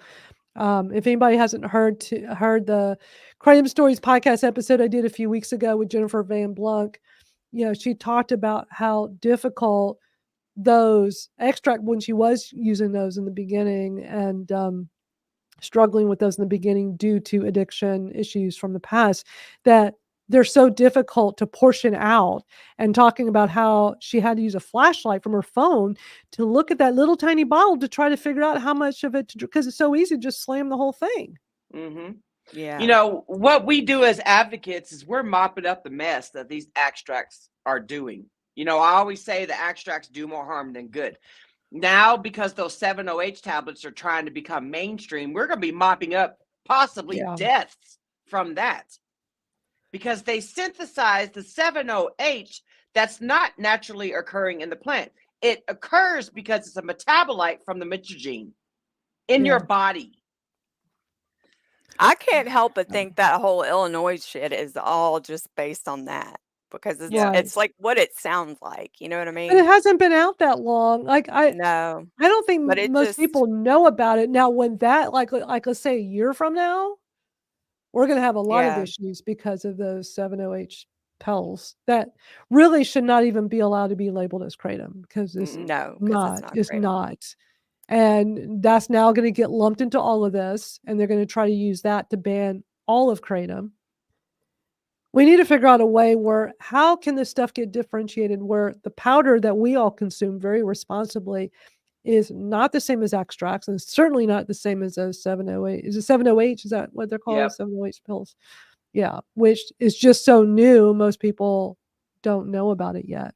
Right. And I get conflicted because I want to warn the public about them, but it does the opposite when you warn the Right, public. Yeah. right. Because then they're all eager, just like with Emmy's video with her Yeah. millions of views and the crazy Barbie video we had to subject everybody to last week. Yeah. Oh, I just put that on TikTok the other day and everybody's just like, what the hell is this? But it piques people's interest and they think, Mhm. oh, this is something new. I didn't know. And oh, it's gonna like make me feel good. You got And people over there on Reddit that are snorting these pills. You got people over oh there on geez. Reddit that admit to mainlining extracts. Mainlining means shooting up. Oh my God. Where in the fuck does this fit? Where, like, what? Kratom is a lifesaver, not a party favor. Yep.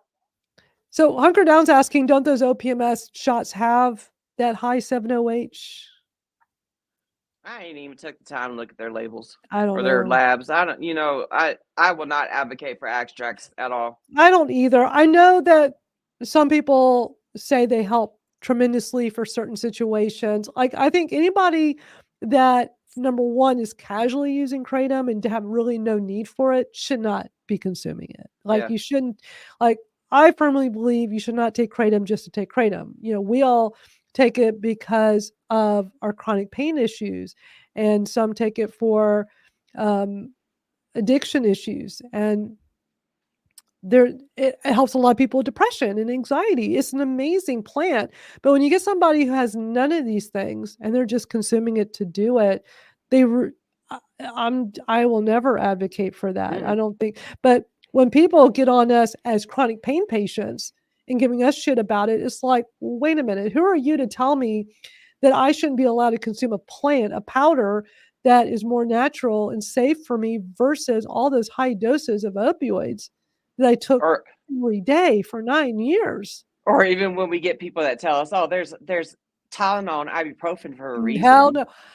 And I did plenty of that before I went. Like, people are so dumb. They think, what? We just wake up one day and decide we're going into pain management. Yeah. We Yeah, have an nobody asked to we be have an yeah. ouchie, and we feel like we need to be like, what the fuck is that shit, man? That pisses me off. Yeah, Do yeah. they not think I did the Tylenol and ibuprofen every day? Like, I did that for like a year or two every single day. It was probably worse for my liver than I was in pain management.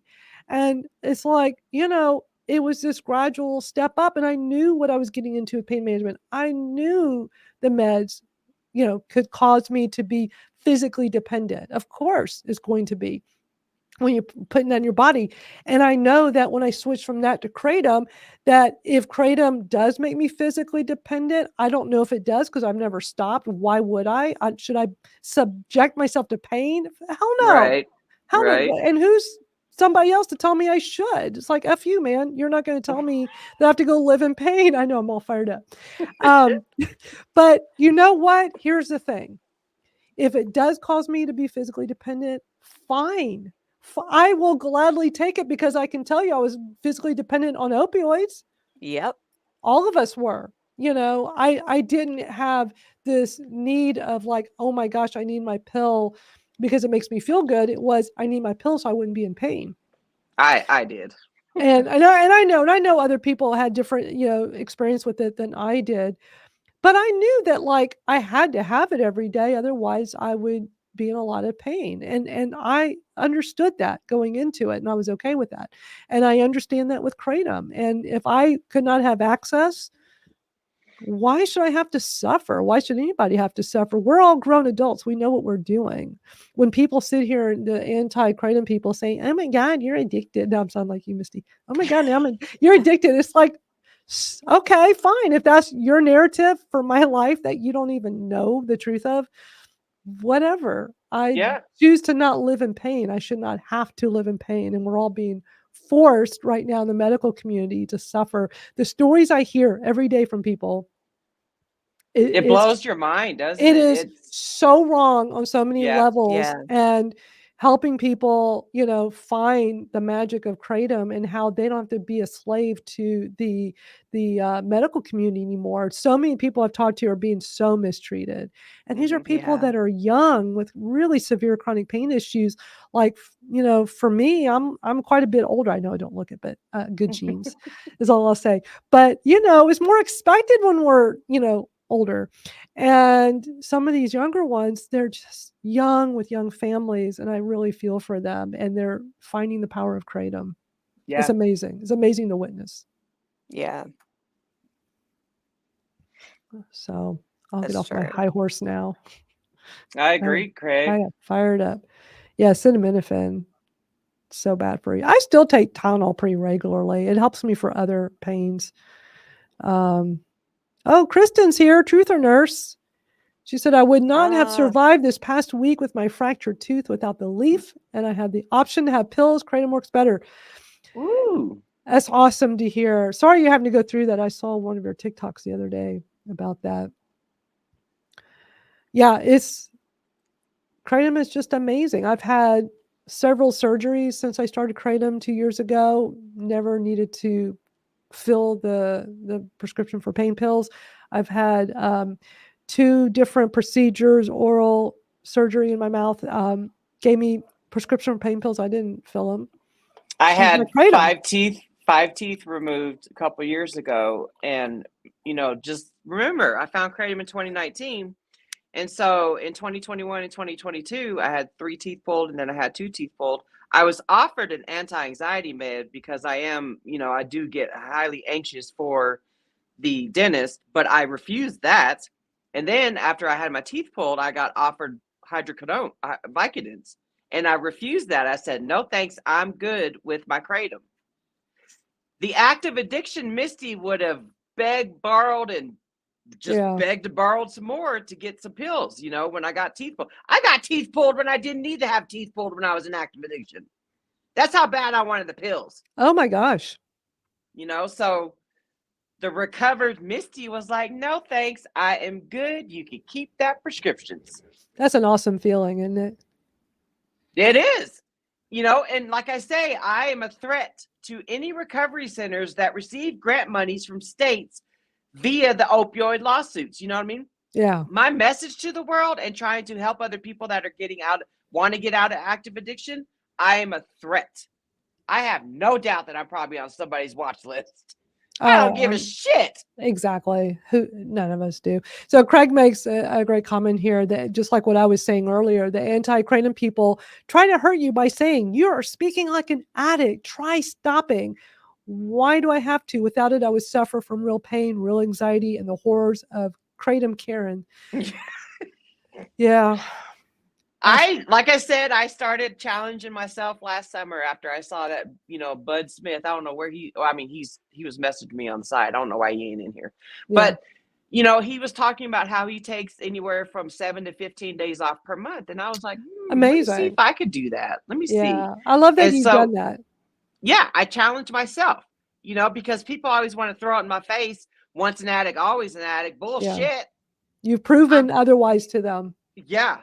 I love that. I love that you do that, Misty. You do it so regularly now, and kudos to Yeah. you. I think that's great. Hunker Down brings a really interesting comment, and then we'll start wrapping up because I am now overdue for my kratom and I need to go take it because my back is starting to hurt. But I've been actually sitting here this whole 3 hours. Damn, I get so into this that I can sit here and normally I could probably not go half an hour without running to the bathroom. I drink so much water, but yeah. Hunker Down says, Kratom doesn't help me with headaches. I wish I did. I understand it's a diuretic. I get that, but it does nothing for headaches and migraines. And it's interesting to hear because many of us do have other pains where sadly Kratom does not help. And, with me, it's my wrist, my damn wrist, almost 30 Yeah, I've years got being on a foot. computer it's Yeah. computer use for me. And I My wish, first, I was sorry, I didn't mean to cut you oh, off. go My ahead. first advice is to make sure you're staying hydrated and you're getting those electrolytes. My third advice Yeah. would magnesium. Take a magnesium supplement. That's a good one. Yeah. That's a great idea. Yeah. I'm always telling people too, stay super hydrated. Whenever somebody says headaches, I say, make sure you're hydrated. But some people say it doesn't help when they have migraines. And the point is, Kratom might not help every pain you have. It helps Yeah. my most severe pains, which is my degenerative disc disease in my neck and back. It does not help my wrists. What helps the castor oil packs are helping, Misty. Thank you for that tip. It is helping. I have finally noticed a difference with it, somewhat. For me personally, I'm almost 30 years of being self-employed on the computer. I mean, I used to spend day and night on the computer probably for 25 of those years. And it's caught up to me. It's from the computer. When I don't use a computer much, my wrists feel better. I wish the Kratom helped it. It does not. I wish Tylenol or aspirin would help. Nothing, Aleve, nothing. Nothing helps it. What helps is for me to be on the computer less. That's why I like live streams and audio chats and podcasts because I don't have to be actively using the computer. I mean, not like typing and using the mouse and stuff, but otherwise, I got to put these darn wrist guards on just to help a little. It only helps a little bit, but there are some pains. I know, Jennifer, when I met you early on, because I didn't know other people went through that too, where they have some other pains in the kratom. And I remember you were one of the first ones to tell me, and you coined it as other pains. And I'm like, okay, I'm not the only one. Do you want to touch on that a little bit? Yeah, I mean, there's just things that come up. Like my foot is really bad, and the only thing that helps is just staying off of it and not doing anything. I mean, it's not going to take away everything. That's just the way it is. But I mean, it takes away my main pain, which is my back, the arthritis and the spinal. It takes away. I mean, nothing will touch that. So for it to take that away, that's all I'm really looking for. You know what I mean? That's It how helps I me am live. too. Yeah. Yeah, it allows me to function more day to day.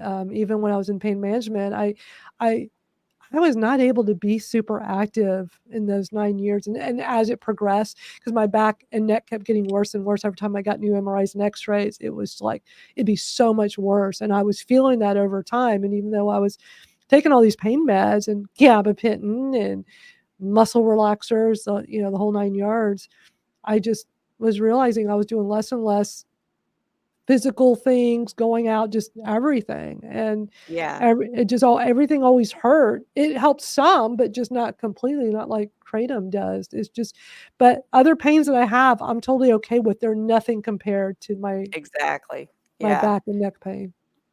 They're like night and day. I can live with the wrist. I just try not to be on the computer as much. It's very frustrating for me as somebody who's been a digital content creator for a very, very long time.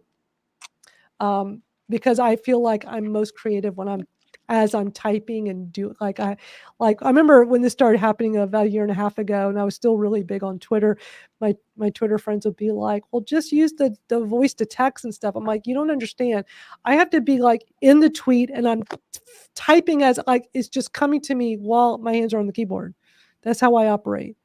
I can't just sit there and just start talking and have it come out perfectly. So, It's a positive addiction, so it's the behavior there that you goes go. along with it. Yeah, that's a good way of putting it. Yeah. That's a So, really like I good say, recommendation. we as humans are always going to be addicted to something. It's up to Sure. us whether it has positive consequences or negative consequences. You know. Yeah. So that whole abstinence-based, played out bullshit can Yeah, sit exactly. on that and spin. Yep. Exactly. Exactly. Well, we sure had a marathon session here. We had said recently that we would just keep these at like an hour and a half tops because we're doing them weekly now. And here, this is probably the longest one. We're 3 hours and Yeah. 9 minutes in. Yeah. It's like, damn. And actually, technically, I could like not take my kratom right now and be just fine. I mean, I'm at my 6 hour mark because for me, every 6 hours, like clockwork, is how I operate. It keeps me pretty painful. But I've been sitting a long time, so that's definitely adding to it. But yeah, I gonna could play totally Jordan's? be fine. You gonna play Jordan's song as the outro? I can. Let's do it. Let's get our jam on. Let me cue it up. I wasn't sure if we were gonna still do that because we've done so Apparently much my today. kids are watching me right now. Oh, really? Your They kids? just Are they? commented. Okay, You gals are the you've best. arrived. You've arrived when the kids are watching. That's like a big deal. Yeah, let me go grab. I didn't know if we were gonna watch any more videos because like we've been going at this for so long. But yeah, well they'll like this. Yeah. 'Cause we're gonna play a little rap video. Just give me a second to cue it up. You want to tell everybody what we're getting ready to watch, Misty? This was your idea, which was a great idea. Jordan Yeah. Richards' rap song, Thankful for Kratom. You know, Kratom saved him from, I don't remember how many years he said he was addicted to heroin and pain pills and all that stuff, but Kratom saved him. And he's one of those he's one of those vendors now that was originally a consumer and wanted to expand out and become a vendor to spread the lifesaver, you know? Yeah. We met Jordan in DC. Yeah, well, we've already known him a while, and I first discovered him through you, Misty, because you had done a TikTok live with him. Oh yeah. Like earlier last year, probably about a year ago. And I didn't catch it live, but you're always smart enough to take the recording and put it on your YouTube. And I remember watching it going, gosh, this guy is so articulate. He's so smart. He really understands Kratom. And I just found him to be fascinating. And his TikToks videos are so good. He is so, you and him are so good at making these videos and just sharing like the truth and like things people need to hear about Kratom. And I was like, I got to definitely interview this guy for my podcast. So he's in the podcast. If anybody wants to check out Kratom Stories podcast, Yeah, it's a good episode. Is a really good episode with him. He has a music video. And yeah, we think that we'll start closing out this with his video now because it's pretty cool. We're tired of Molecule Molly. I think maybe we just take a break from her for a little while. We'll yeah. I think if we take a little break for a while, we'll have fun bringing her back. All right. Let's close out with Jordan Richard.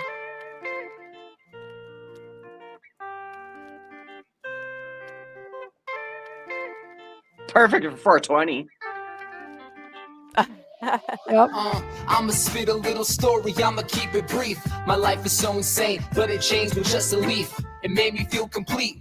I never thought I would. Used to be that person that's rehearsing to pretend he's good. I felt misunderstood. To feel good, I would pop pills. I'm not fronting. Popping 20 Norcos, that was nothing. Took too many, it was plenty, couldn't handle it. Mama, she was crushed when I was rushed away by ambulance. Feeling so pathetic, man. I can barely stand it all. Surrounded by paramedics, so I told them about the tramadol. How many I took. Their looks were so embarrassing. But I had to go, my liver burning like some kerosene. Right now, God, I'm thankful for Kratom. So happy that you made it. Tell you right now, never back down. Let's just band together and let nobody take it. Right now, God, I'm thankful for Kratom. So happy that you made it. Tell you right now, never back down. Let's just band together and let nobody take it. See, the worst thing is when people try to come in and take away your freedom. Just because they're not profiting from something, they'd rather you be sick than healthy. They'd rather be wealthy than you be well. See, I don't know where I'd be without this plans. It's not a facade, changed who I am. Used to be an addict, nowadays I am a man. I don't think you understand, I don't think you understand. Yo, life as an addict, it was so over dramatic. Act sporadic, get pissed, and then you flip like some acrobatics. Listen to me, I would never steer you wrong. We should chant about the plan that helps us all just get along. I love the volley, makes me jolly, filled with happiness. I'm the guy who loves a tie, sprinkle with some capitalist. I think it's awesome and delicious. Every day the FDA lies and tries to make it look so vicious. I wonder why, rather have it sick than healthy. Long as their pockets are wealthy, driving in the Bentley, they prevent me from living free. Actually, it's just a tea, lets you live so happily. But they ain't getting paid cause it ain't man-made. Right now, God, I'm thankful for Kratom. So happy that you made it. Tell you right now, never back down. Let's just band together and let nobody take it. Right now, God, I'm thankful for Kratom. So happy that you made it. Tell you right now, never back down. Let's just band together and let nobody take it. Yes! That is so awesome. I love that. That needs to be our anthem. Yeah, it's such a good video. And those were his parents. Those were like his Yeah. Those weren't actors, those were his real parents. So I see the comment you're talking about. You gals are the best. Oh, Thanks, thank Paul. you. Thank you, Paul. We've arrived. Misty, we've arrived. Where we go? Where we arrive at? Because Jennifer's son thinks we're Oh, cool. yeah. That was your son? Yeah. Oh, shit. Yeah, that's What's what up? she was saying earlier. I She didn't said even that- connect she the said- last name. She said that he had commented, so I went and looked for it. I was Your like, mom is awesome, Paul. Yeah. You are blessed to have a mom like Jennifer for sure. She is Yeah. thankful for Kratom. That's right. Yep. Wasn't that great? Angela said, perfect for your theme song. I know. Yeah, that was so good. And his lyrics are just, oh, here we go. Paul says, best music video 2024. I forgot what year he made it. I don't. It's an older video. He has more he has his whole neck is covered Yeah. now. He's got some on the side of his head. I think both sides. I mean, he definitely has more tattoos now. Yeah. He is, and he looks a little more older now too. Like he looks real, especially with the beard. Oh my God, I almost didn't recognize him. The first time I watched the video, I'm like, oh, that's him singing, but that's like somebody else playing him. No, that's him. He looks so different. Well, so he has different. like kids too. He's had kids along the way too. That Yeah. pages you a bit. Yeah, for sure. And he got another one on the way. Yeah, they Yeah. got one on the way, and she's consumed Kratom every time she's been pregnant with no issues. Mhm. Carrie says, It's- "Can we get the song on TikTok?" I did it. Let me see, my brain's farting right now. So the way that I found out about Jordan was Dion Evans was the one who told me about his song. So initially I did a video with his song on TikTok, but I think Jordan's got to do something with the TikTok music gods or something like that to get it yeah. over there Yeah, because it's on YouTube. it muted the video. Yeah, because it's on YouTube. Yeah.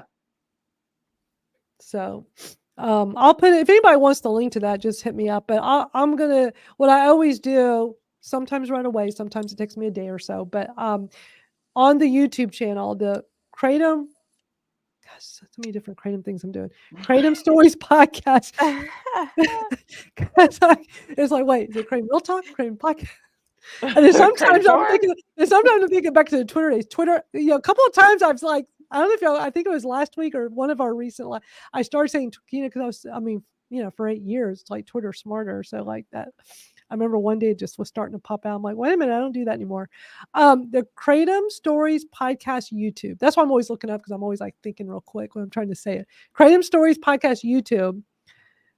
This video live stream, I will put it in the description. All the videos we watch, I'll have a link to it in the description. I do that every week. So if you're going, I'd like to watch that, since they're not going to play Molecule Molly, but I want to see it, just go back to any of the previous ones. It's in the description. I have all the links for everything. So I'll have Jordan's video in there. Oh, Christopher just popped in. Hey, Christopher. Hey, Glad you like the Christopher. show. Hey, Chris. Always Dude, great look at seeing that. you. He popped in at 4:20. Hold up. Oh, It's shit. 4:20 on Yes, 4:20. he did. It said, yeah, they don't see it, but we see it here in What? That's mind StreamYard. blowing. It does. It says 4:20. Oh my, because you know what? It is 4:20 here in Central. Well, we're on Central time, so we're in different time zone than them. Christopher's an hour past 4:20. And then we're in the future here for Misty. Misty hadn't gotten to 4:20. But what a great observation, Jennifer. I love that. Angela says, I know we're coming to an end. I want to say how much I enjoy and appreciate you gals. I look forward to next week. Thank you so much. We appreciate you too. And Thank you, yeah, Angela. we appreciate you so much. And Venus has not been able to get back in. So Venus, I'm so glad like you're at least commenting YouTube. So I don't know why she can't get back in. She must be having internet issues. But yeah, we've gone really long. This is our longest. This is definitely a marathon session, 3 hours and 19 minutes. Holy cow. We've been at it a long, but it's hard to stop. These are so good. And guess what? We've been on Kratom this whole time. I took my That's Kratom right. before we came on. Thank you you, know? Rebecca. Yeah, and I'm Hey, getting ready to Rebecca. go. Getting ready to go. Hi, Rebecca. I'm getting ready to go take my Kratom. So there you go. So we'll be back next Saturday to do this again.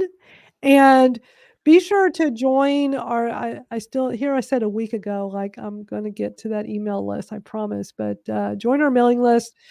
Stay up to date on the Kratom Gals, the podcast, and more. It'll show up in your inbox, I promise. It was on my to-do list yesterday. I almost did it. I was so close. Too many things to do. But join the mailing list, and we'll make sure that you get notified because sometimes we do live streams at the last minute, like the one we did. Well, not sometimes like very last minute, sometimes with a few days notice, but we did the American Kratom Association webinar. When was that? Gosh, I'm already like Tuesday? I think it was Tuesday. I don't even know. I can't even keep up anymore. There's so many. It was things. last week, dude. It was This week. I was thinking last week too. I just under all my post-its because I have so many. Under my post-its, I see it. It was this past Tuesday. So we did a live broadcast of the American Kratom Association webinar. We're doing, but sometimes it's like we'll decide the day before. Like, oh, there's a live stream. We should be live on their live stream. So, yeah. And Christopher says he's actually been here since 3, which is Eastern, which is 2:00 for us. So he's been here a few hours, Jennifer. Oh, okay. Because that would have been 2:00 for us, and now it's 4:23. So, yeah, 3:00 Eastern. He says, "Thank you for Christopher." Yeah, not everybody's commenting. People come and go. We have 106 people here right now, but I know people have been coming and going all this time, Nice. and maybe leaving and coming back because well, life and is thanks happening. for stopping by. Yeah, Yeah.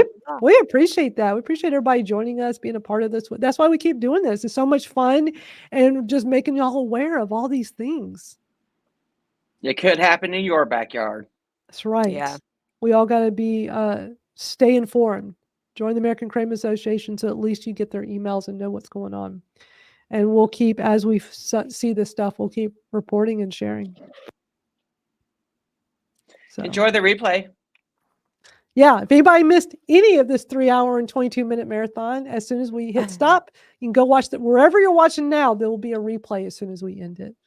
So, thank y'all so much. Thank you, gals, and Venus. Even though Venus is not in here with us on screen, we know she's watching. And thank you, Dr. Heidi, for being on the first round. Yeah, thank you, Heidi. It was great hearing her insights. That was awesome. All right, everybody, have a great rest of your Saturday, and we'll see you back here next Saturday. Bye. Bye, everybody. Bye. Enjoy your 420.